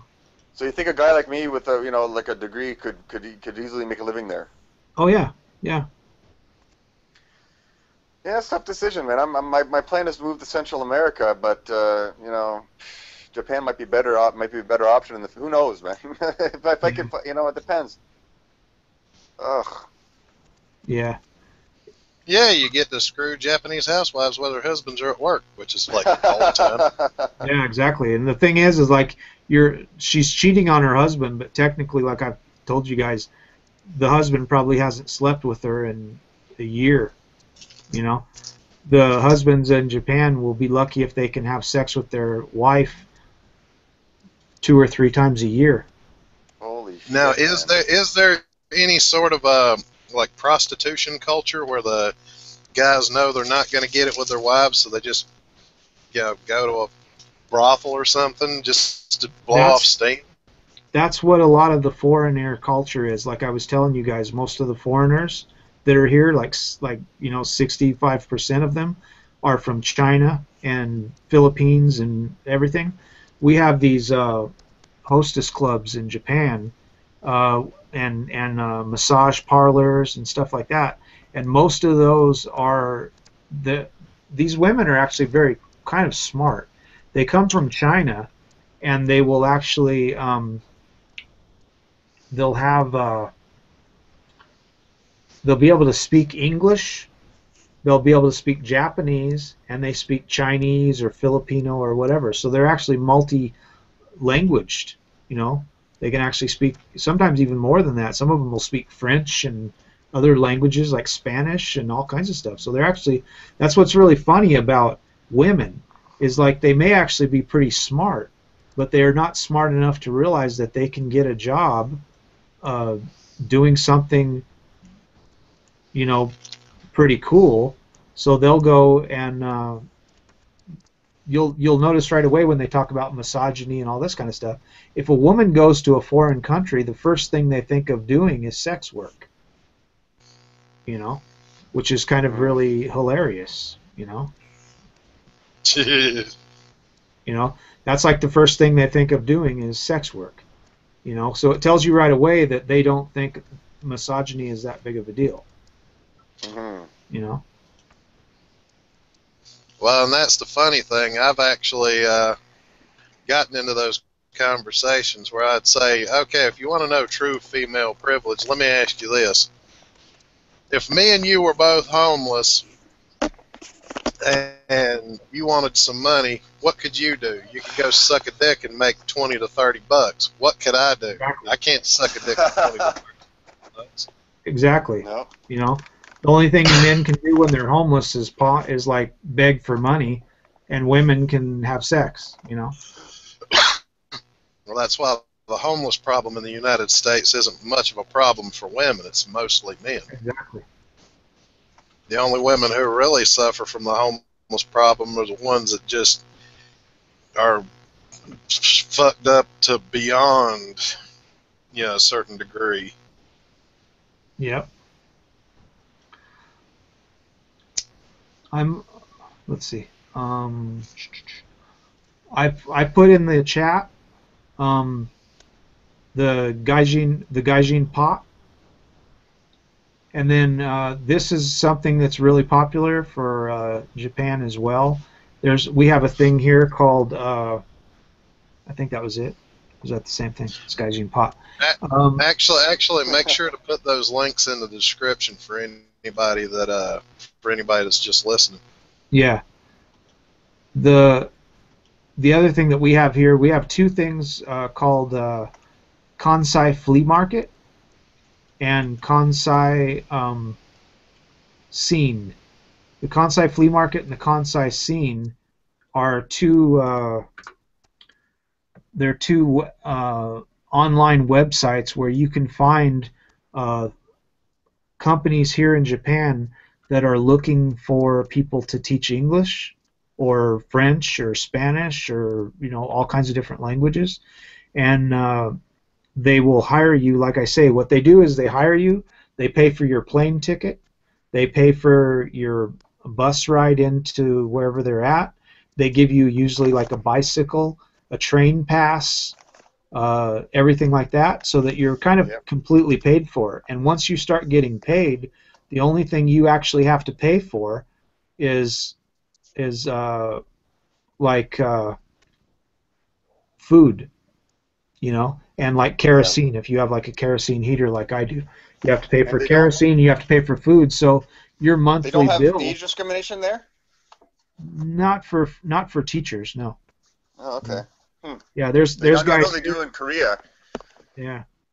There's guys here doing teaching, like English teaching, that are in their 60s and 70s, And they probably pay into the pension system there too, eh? Yeah. Yep. And they probably do that stuff under the table as well. Yeah. Holy shit, man. Yeah. Yeah, like I said, I was in Korea already, so Japan I was always in the back of my mind, but who knows? Yeah. It's a really cool place to go where you can find some really good jobs, And like I say, some of the places really suck, but once you get over here, you just have to watch out with who you get. There's a lot of problems here with some of the schools where they'll hire people from a foreign country. They'll come here and not have much money, and they'll tell you things like you have to work for the first month for free. Yes. For training, and they won't pay you.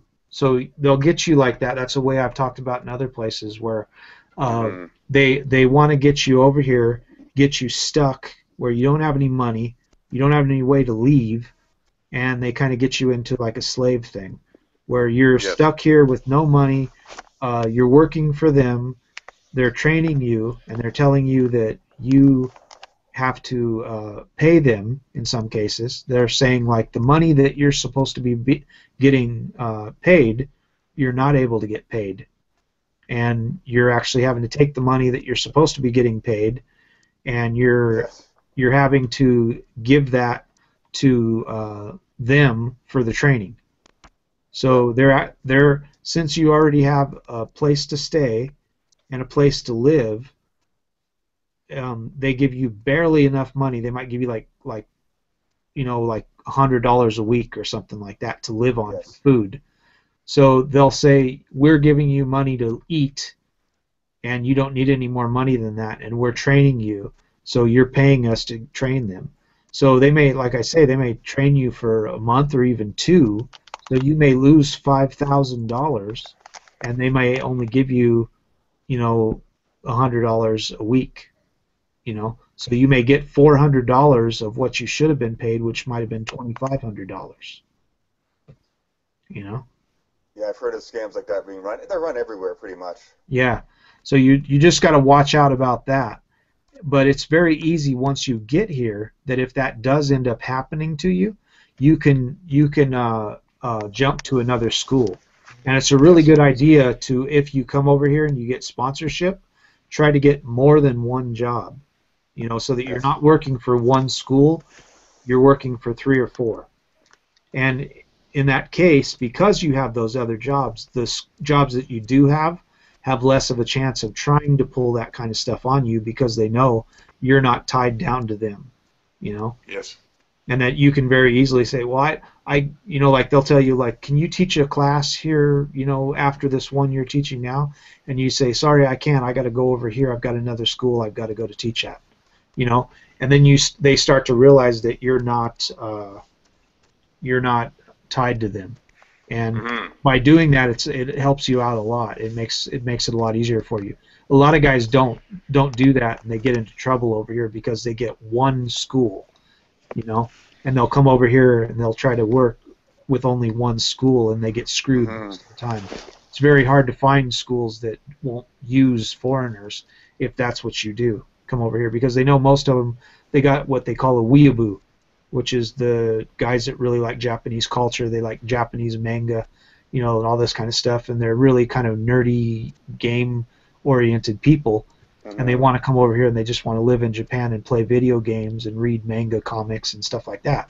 So they know that that's what you're over here for, and they don't really respect you because they look at you as an outsider. So they'll bring you, they'll let you come over here, and then they'll screw you when you're here. So the only way private school? Yeah. Lots of the times that's what'll happen with any school. You know, it doesn't matter what school it is. So the best schools you can work at are a lot of guys end up getting like these private schools where they teach kids, where they teach like children and grade schools. And those are the ones that usually fuck you. The ones that won't fuck you are the ones that you teach like business courses for like business Japanese. And you teach at high schools or colleges like I do. You know, when you do that, you tend to not be fucked over. But if you only have like an associate's degree or a bachelor's degree, you'll end up teaching like children or grade school. And if you do that, there's much more of a chance of you getting fucked over.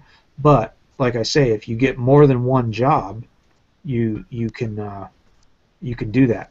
And that's the other thing. You'll find a lot of these schools that hire you that will sponsor your visa will tell you while you work for them, you can't work for anyone else. And if you hear them say something like that, don't work for them.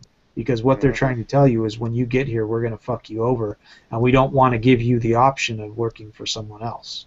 Yeah, that's the way it was in Korea. Yeah, you know. Well, so that's a red flag. That's sort of the beauty of what I do is if I felt like the company was disrespecting me or treating me badly, I could tell them, well, sorry, go fuck yourselves. I'm going to go work for this company over here. Yeah. Because my skill, right now what a lot of people don't understand is the trucking industry is suffering because they're having a hard time keeping people who can do the job, you know, because a lot of the older guys are starting to retire or whatever. So it's getting harder and harder for them to keep enough bodies behind the wheels of these trucks. And well, if they'd stop giving people tickets. Well, no, and a lot of it is, most of the people that come in, a lot of people have a misconception that, truck driving's easy. All you do is just sit and drive all day. Well, there's a lot more nuance to it than they realize. Yeah. And a lot of these guys will get into it, try it for a couple of months, and then they're like, fuck this, I'm out. Yeah. So people like me are actually rare who actually have the experience and love doing it. Yeah, well, when I was doing it, my problem that I seen was a lot of guys were really into doing it, but they ruined those guys by giving them a bunch of tickets in the small little fucking towns, These guys would work and they would actually really like it, and they were like me. They'd pay like, almost $7,000 to get a driver's license. And then they'd go out and they'd work for like 6 months or something. And obviously, if you're going to work a year and you're going to drive 100,000 miles, you're bound to get way more tickets than most people. And in 1 year, you might get 4 or 5 tickets. And with Warner, when you got tickets, they had like these little envelopes in your glove box, and you were supposed to take the ticket, put it in there, and send it off to them. And they were supposed to have lawyers that dealt with it, that would get like just pay the money and have no points taken off your license and stuff like that, because they knew a lot of this shit is speed trap shit, you know.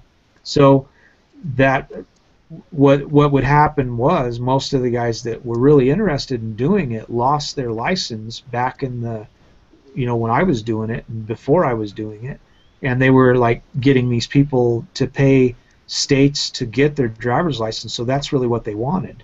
And then they were making you pay as well to pay for tickets, and then they thought that they could just, I think they really think that there's going to continue to be these people to drive truck when they're harassing you like that. They think that there's going to be a never-ending supply of people to drive trucks, and they can just continually fuck with people and take their driver's license, even though you might have spent like me $13,000 to get a driver's license, and all it takes is like 3 tickets, and now I don't have a driver's license. Hell, I don't know if I don't know how many people I told this story, but I was on my way to my first vacation in 4 years. I'm driving the truck because it's my truck. You know, I'm making the payments. It's my truck. So I'm driving through Arizona, and a cop gets behind me and pulls me over, and I'm looking, and I'm like, well, I'm doing the exact speed limit. You know, all the lights on my truck are working. I couldn't figure out what he pulled me over for. His excuse for having pulled me over was that I didn't have a license plate on the rear of the truck. And I just looked at him and I said, you do see on the side of the truck where it says my company's based out of Phoenix, Arizona. Yeah. And he said, well, it's a state law. And I'm sitting there, and I said this out loud, but I'm thinking to myself, my company's main office is based in Phoenix, Arizona.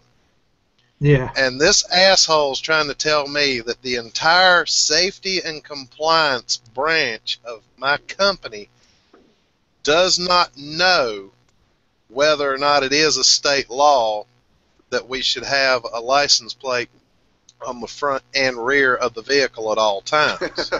Yeah. And when I contacted my company, I told him this, and I had to send him a copy of the ticket. He only gave me a warning ticket. Yeah. But I think it's because he realized that I was too smart for him to just write me a ticket and get away with it. Yeah. Because I'm familiar with the fact that my company, not only would they have known this, but they would have told me, oh hey, you need to stop by one of the terminals and get an extra license plate to put on the back of your truck. Yeah, and that wouldn't have been a problem for me. But my company would have known this. They've got an entire department devoted to knowing the laws from state to state to state, and they've got terminals and branches in like 23 states, so you're always close to a terminal. And they're trying to tell me, this cop's trying to tell me that my company doesn't know shit about state law when it comes to commercial vehicles. Well, I've talked about that before with one of my videos and stuff. The thing that you got in America is, in 1996, there was a government study that came out that they said that there was 1 million laws on the books, and they're just like stupid laws, a lot of them, like you can't marry a horse, shit like that. And they estimated that it would take the average American citizen 26,000 years to read every law, not even to understand it, just to read them. So now what we have is 6 million laws on the books in 2013 or something like that, I think. So there's probably even more now. But the problem that you have with that is they've made so many stupid laws that these cops can pull you over, and they'll just make shit up, because the chances are whatever they're saying you're doing is wrong, probably is. So they can just, that's what they do. They want to make it illegal for you to exist, So they'll just come up with something. They'll pull you over and they'll just make shit up and write a ticket, and they have this idea that anything they say is law, you know. Yeah, and shit don't actually work that way. Yeah, they think it does though.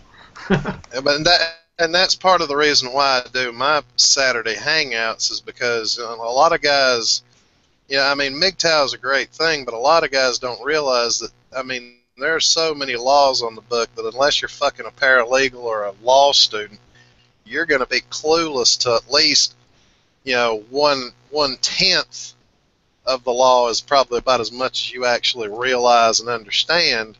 The rest of it's a bunch of bullshit gobbledygook that nobody fucking understands unless they're going, and probably even most of the law themselves don't even understand it. They just know it's there. Yeah. Well, that's what happens. That's why a lot of police officers get really pissed off, because some people are actually law students, or they've taken, maybe they got a bachelor's degree in engineering or something, but they took like 3 semesters of law, so they actually know a little bit about law. And most of the, this is what's really funny, most police officers haven't taken any legal courses. So they don't actually know anything about law, and they don't know anything about the way the system works. They're not lawyers, yet the way the system is set up, they're doing something that constitutionally they're not supposed to be able to. They're holding court on the side of the road. That's what they're doing. They're holding court on the side of the road. They're having you sign a contract, on the side of the road, saying that you've done something wrong and that you're admitting to it. And that's actually what that means. It's a legal binding contract, So they get pissed off when they stop somebody and you start quoting them actual law, because they just make shit up. They don't even know what the fuck they're talking about, and then they say, I'm an officer. I deal with the law. I am the law. That's how they feel. They are the law. And they don't realize that because you represent the law doesn't mean you are the law. To be the law, you need to understand what the fuck you're talking about. Most of them don't. Most of them don't have any idea what the law is, and if they pull you over for something, they can't even quote you the law where it is, because most of the time it's not a law. It's a statute, and a statute isn't a law, by definition. It's just not. It's like if I have a house and I get tired of these kids walking on my fucking lawn, so I want to make a law, and I tell the local, municipal court, I'm going to make a law that nobody can walk on my lawn. Everybody's going to tell me I'm a fucking idiot, because to make something a law, first of all, the people, the constituents of the state, have to vote to make it a law. Secondly, the governor has to sign it into law. So if I can't make something a law, I can make it a statute, or I can make it a code, And what that means is I can make some silly bullshit code that doesn't actually hold any law, and I can say, well, you violated the code that I came up with, some bullshit code. You're not supposed to walk on my lawn. Every time you walk on my lawn, you have to pay a $20 fine for violating that code. And that's basically what they deal. That's what they do to everybody in America. Everybody is under the impression that these codes and these statutes that you're violating are real laws, and a code and a statute isn't a law. Well, and that's why I get a laugh out of, we were talking earlier before the live hangout about these signs in these cities that saying it's a city ordinance to not use your engine brake. Yeah. Every time I pass by those signs, I laugh and do it anyway, because it's not an actual law. It's just a city ordinance. The city got together and said, we don't like those loud engine brakes, so we'll say they can't use them. Yeah, and it's really easy too, because typically you won't go to court in their town, and typically they'll have a lawyer that's like, if your company has a lawyer, your company will have a lawyer from outside of their state. And it's very easy for that lawyer to say, look, it's not even a law, and you can't give them a ticket for that. And since it's not a law, you can't really do anything. And it's not a state law. It's a city ordinance, which means he's not from that city. It would be legal for them to do that if maybe you were paying taxes and you were a resident of that city. But since you're not a resident of that town, it doesn't obligate you to anything. And that's what's really funny about it is, you know, like I you know, and I've gotten away with using this argument myself as, you know, well, it's a city ordinance, so are you telling me you'd rather me not make a little noise and you'd rather me you know, wind up killing somebody because that speed changed on a hill and I'm heavy loaded? Would you rather I just kill somebody from your town by doing that, or would you rather I ignore it, slow down, and not hit that dude that just pulled out in front of me from the stop sign thinking he had enough time? That's something that happened to me a lot, actually. That's what's really scary is they do that shit on purpose. They put up their signs in a way where you can't really slow down in time, especially if you're in a rig. And that's really who they're out to get. And that's why I say it's almost like they don't really realize what they're doing to themselves in America, because like you're saying, they're running out of people to drive trucks. And the reason why they're running out of people to drive trucks is because guys like me that drove trucks drove out of it because I got too many tickets. And it's because these states are thinking that they're just going to have a never-ending supply of truck drivers. And eventually you're going to run out of guys that can afford to get a driver's license, and you're going to run out of guys that want to do it. You know? So the guys that actually want to do it, you should be trying to take care of them and not fuck with them and siphon money off of them. But that's what they do. They try to fuck with you, and every time you...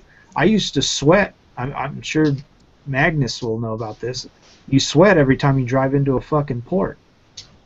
You know, when you get on them scales, you always got to worry if they're going to pull you over, and they're going to make you open your truck, and they're going to check your manifest, and they're going to give you a bunch of shit, and they're going to hold you up, and you're going to be late delivering your load. And every time you drive through one of those fucking port of entries, you always got to worry, what the fuck, you know, am I going to get out of this? You know, without... Well, and what a lot of guys fail to realize, because nobody really tells them this, but I do, is when you go in there, if they say they want to open your truck, you tell them, okay, well then the first thing you got to do is you got to call my company and you got to call my customer and ask them, when you get permission from them to open this truck, I will gladly open it for you.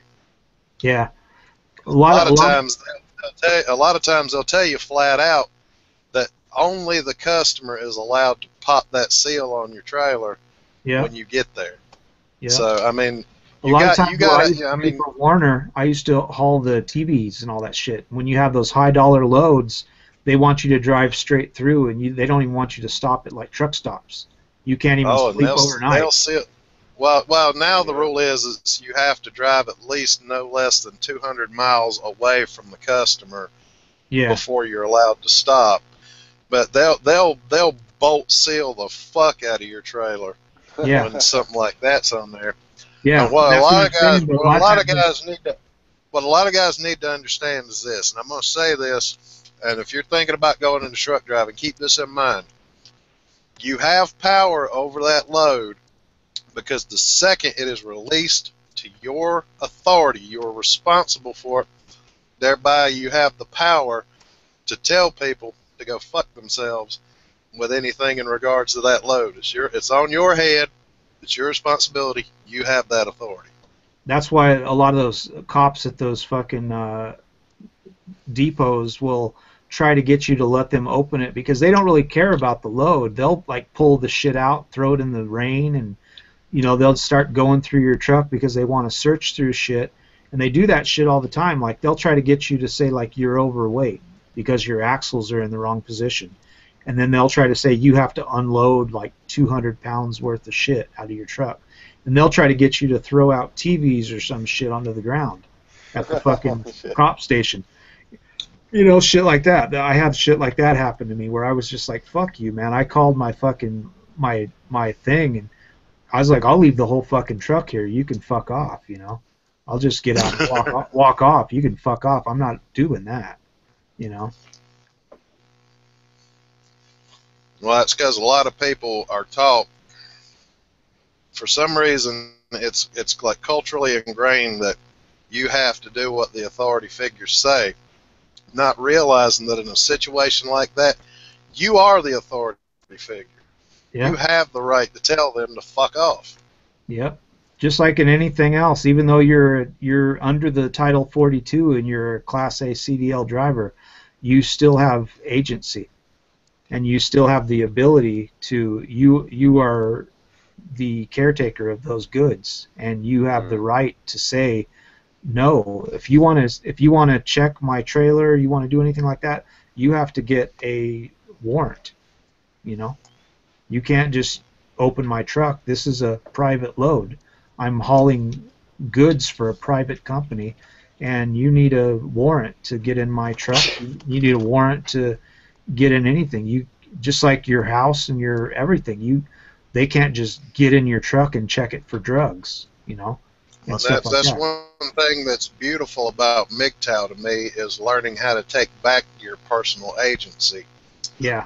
And being a truck driver, agency is a big thing that you gotta totally understand. Like I said, once that load is released to my care, it is my responsibility to get it there safely, on time, and intact.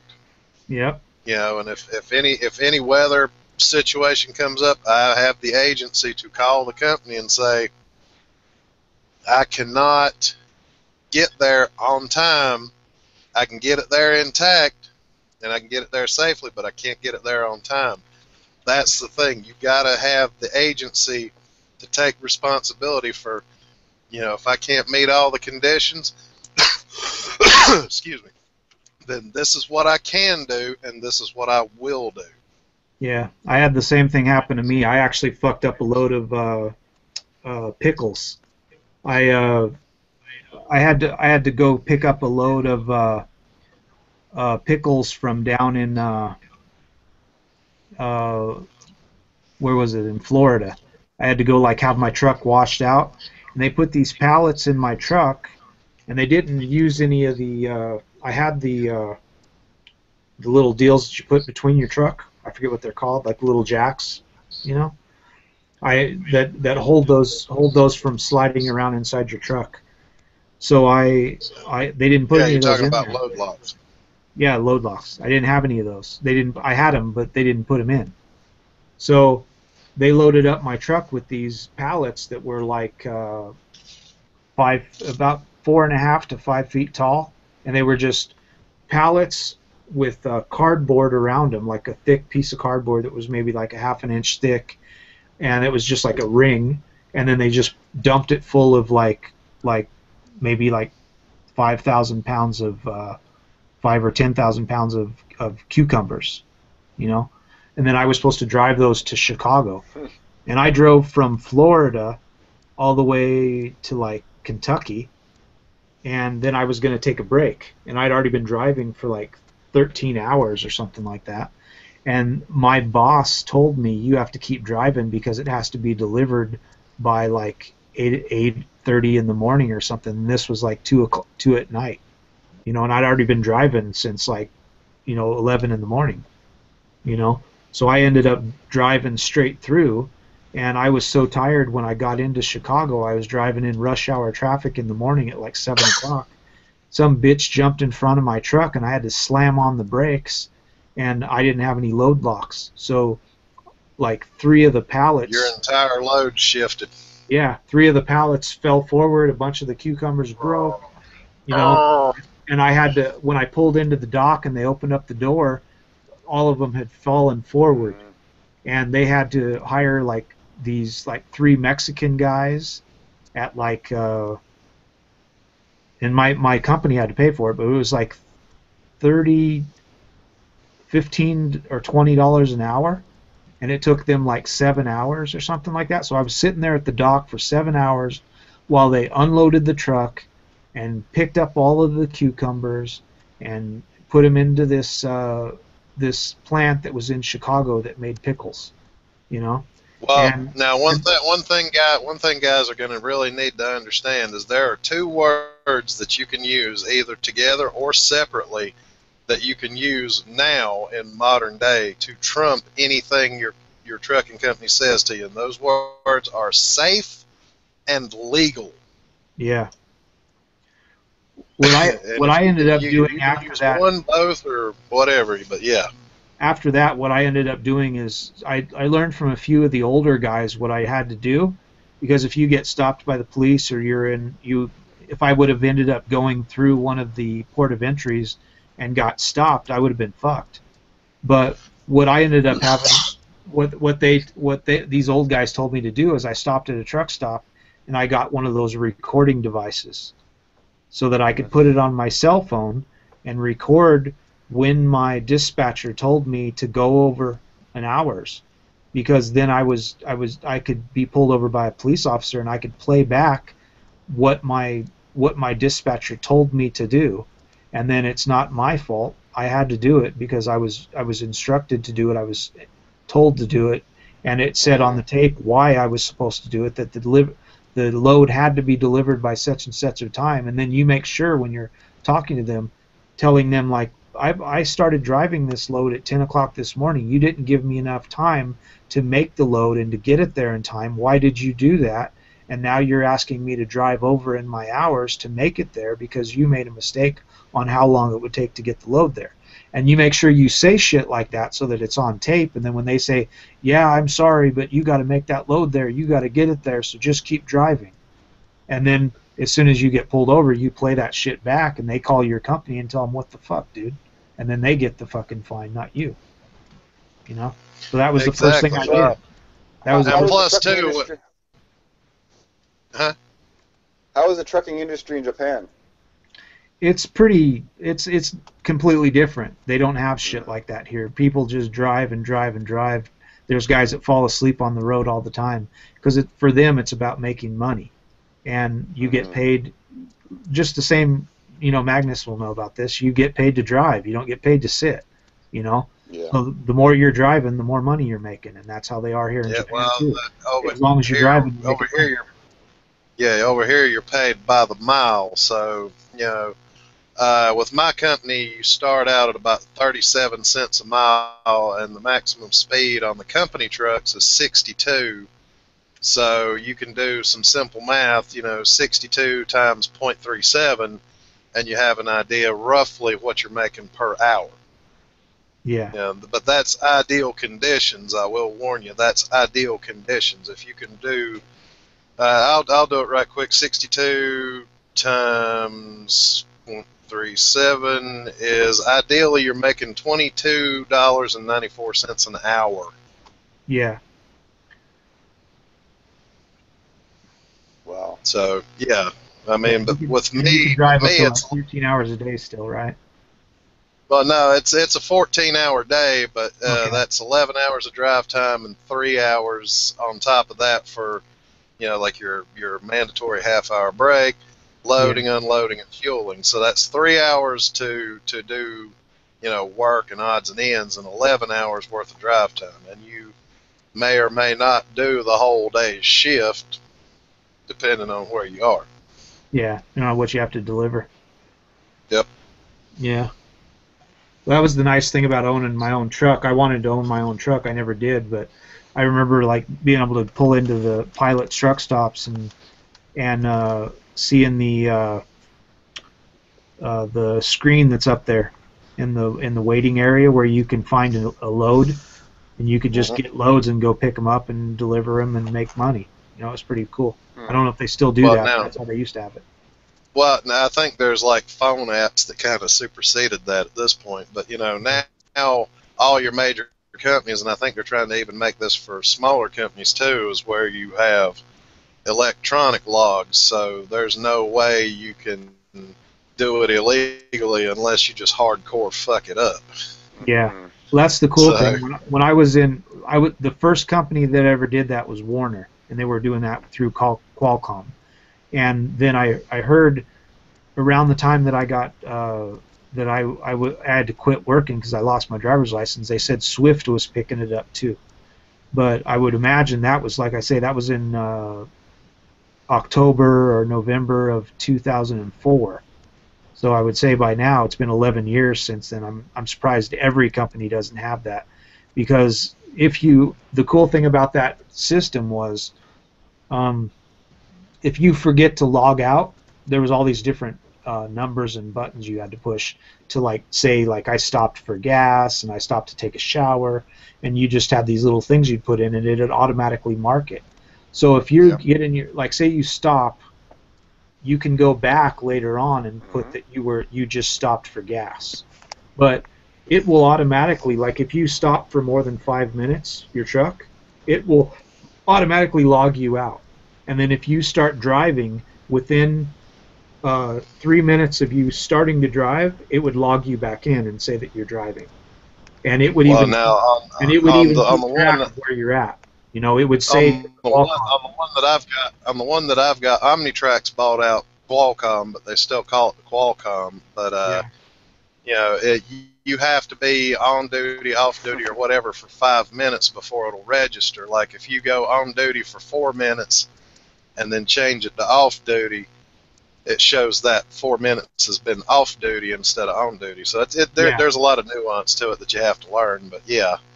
Yeah, it was the same thing. I had this, like, little thing that I had in a pamphlet, and it was like a what do they call it? Like, they had, like, plastic over it, and it just had, like, a bunch of different numbers, and you could just look on there, and it said, like, taking a shower, and it was like P25 or something. So you get on there and you just put P25, log out, and you're done.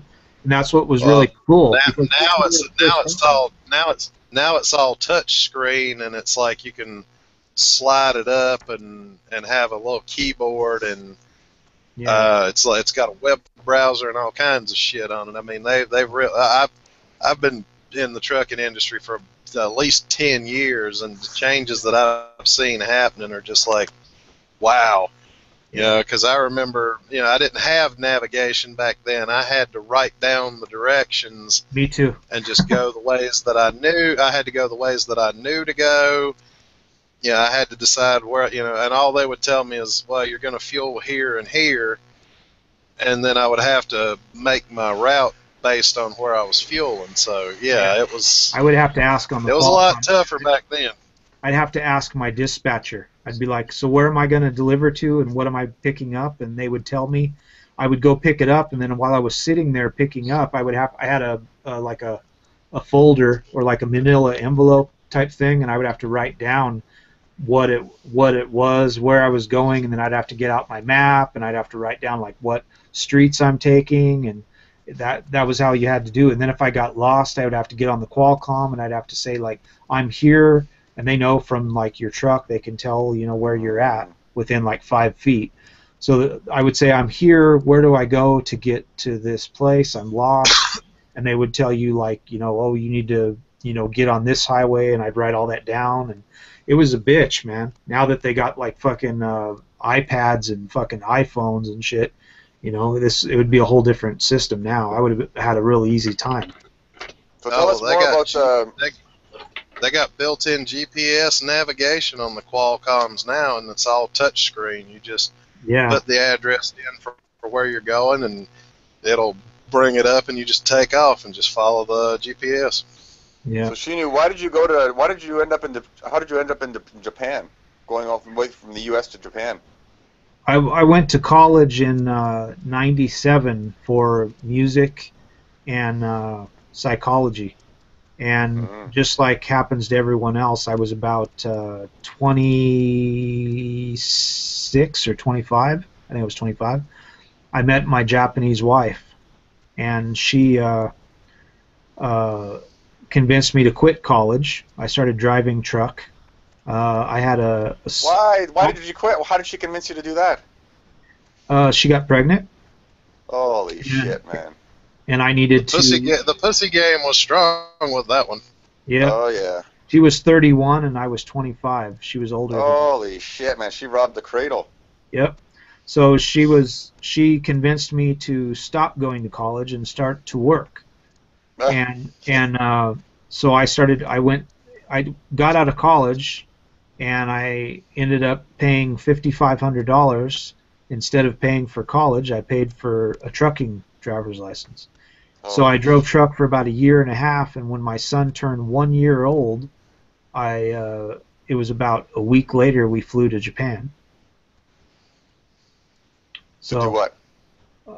When I went over there, I was going to college to be a teacher. I did psychology and I did music. So she seen right away in Japan, like I say, you can make like $5,000 teaching private lessons and like $3,000 getting a sponsor visa.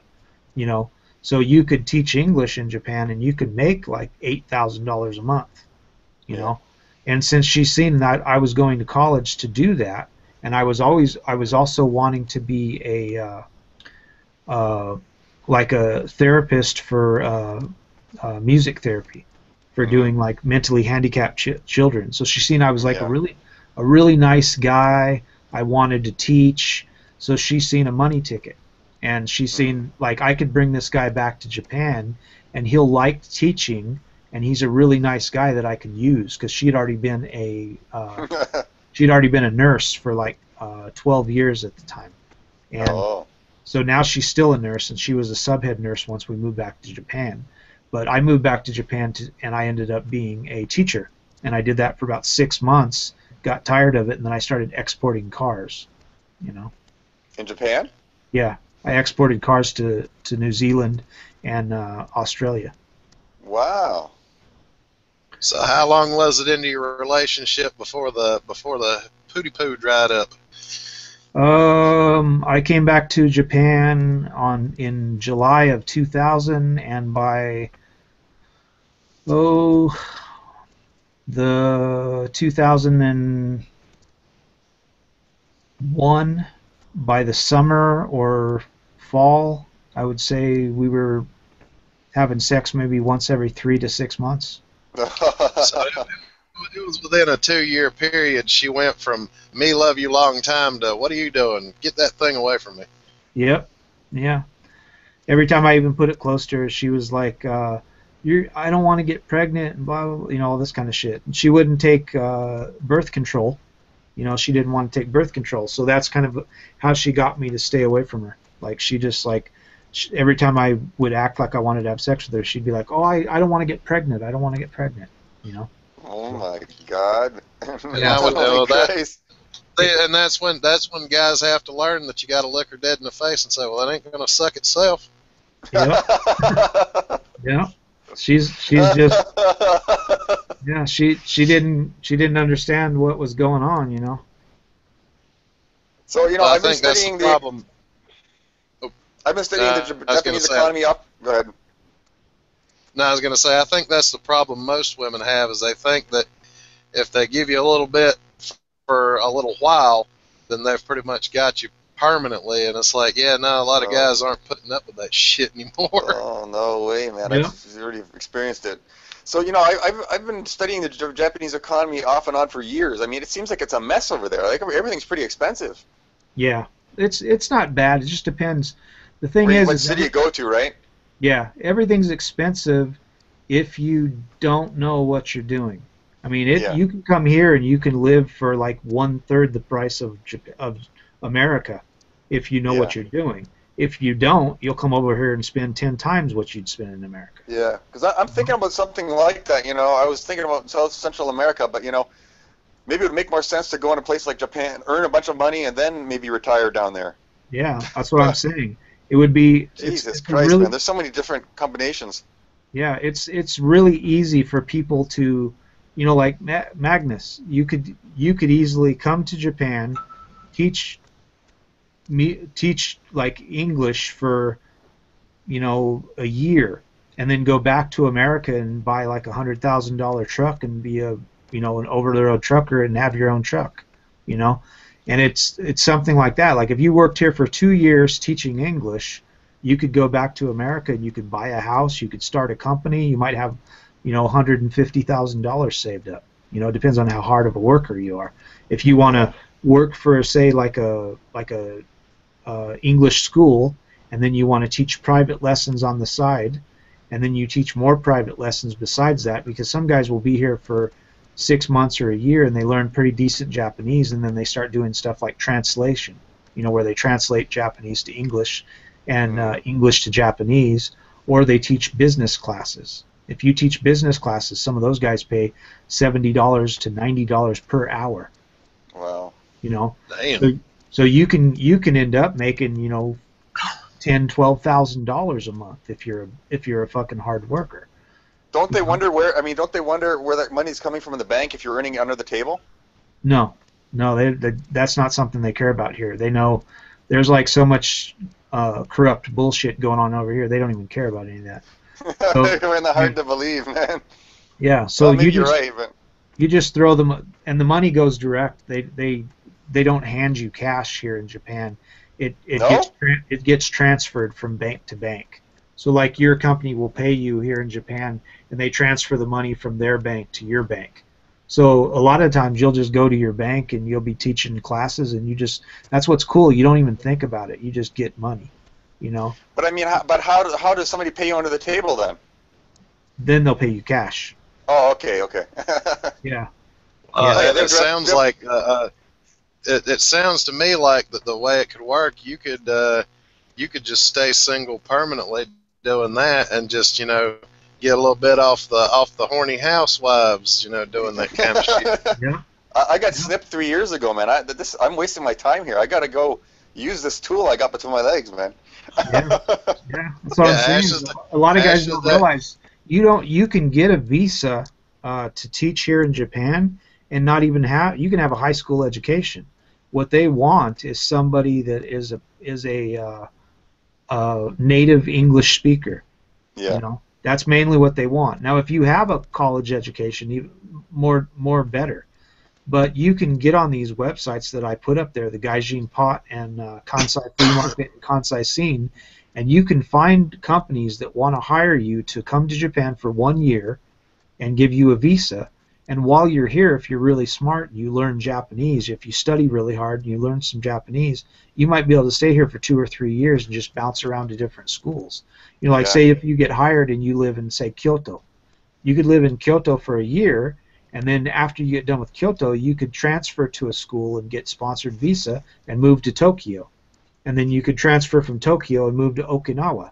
And you could just bounce around the country getting visas for 2 or 3 years, and then you could turn around and go back to your home country, and you might have, you know, like I say, $150,000, $200,000 saved up in the bank, because all you're doing is paying for food and whatever you might want to do. Maybe you want to go see some movies or go out to, you know, karaoke or something like that, and you can.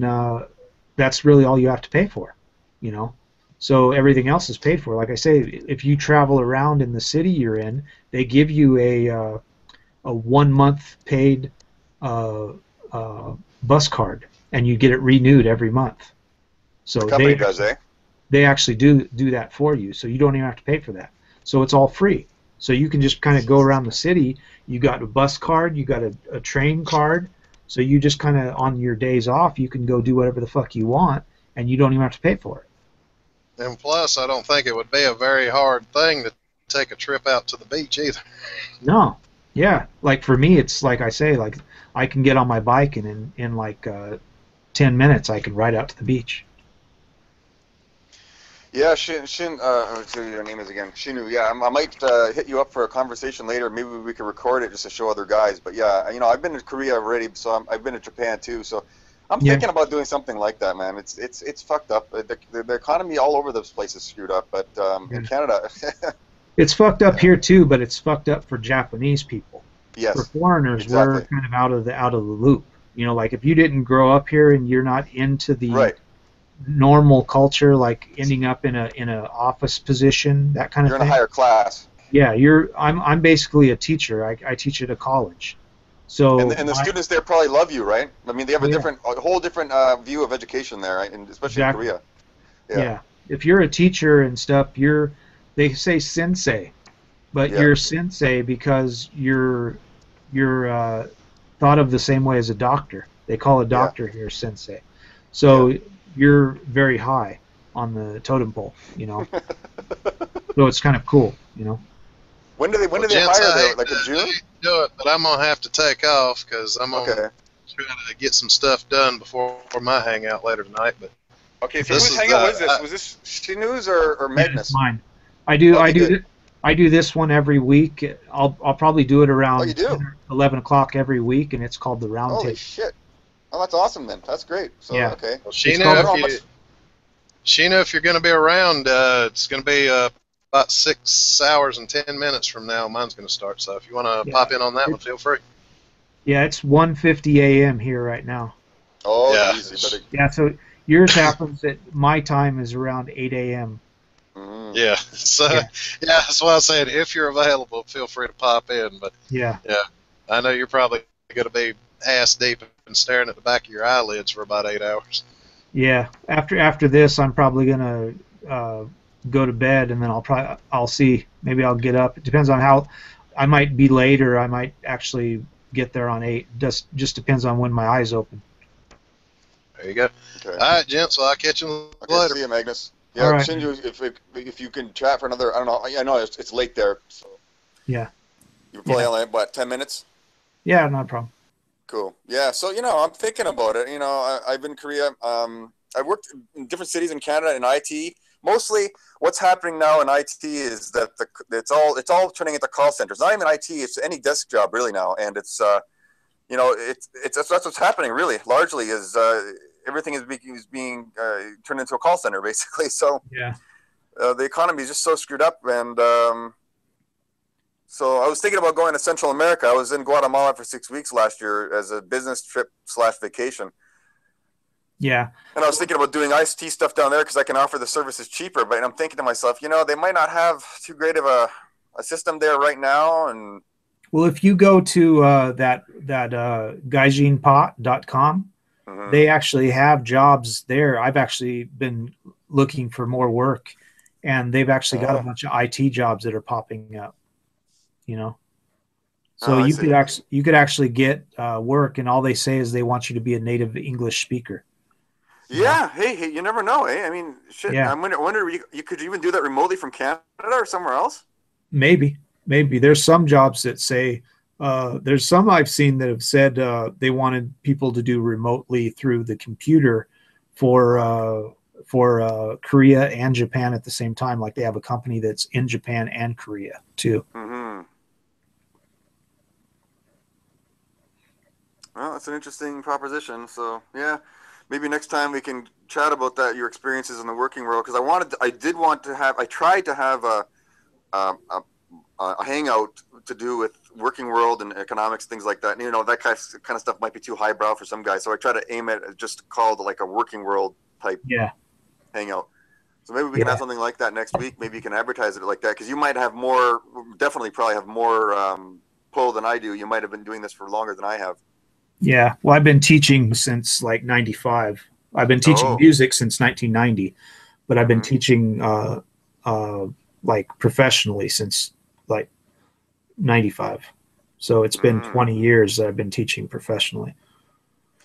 That's cool, man. Yeah, you never know. I mean, I love the way the women treated me in Korea, and I'm sure Japan is similar. So yeah, it is for foreigners. The thing obviously we're like a novelty there.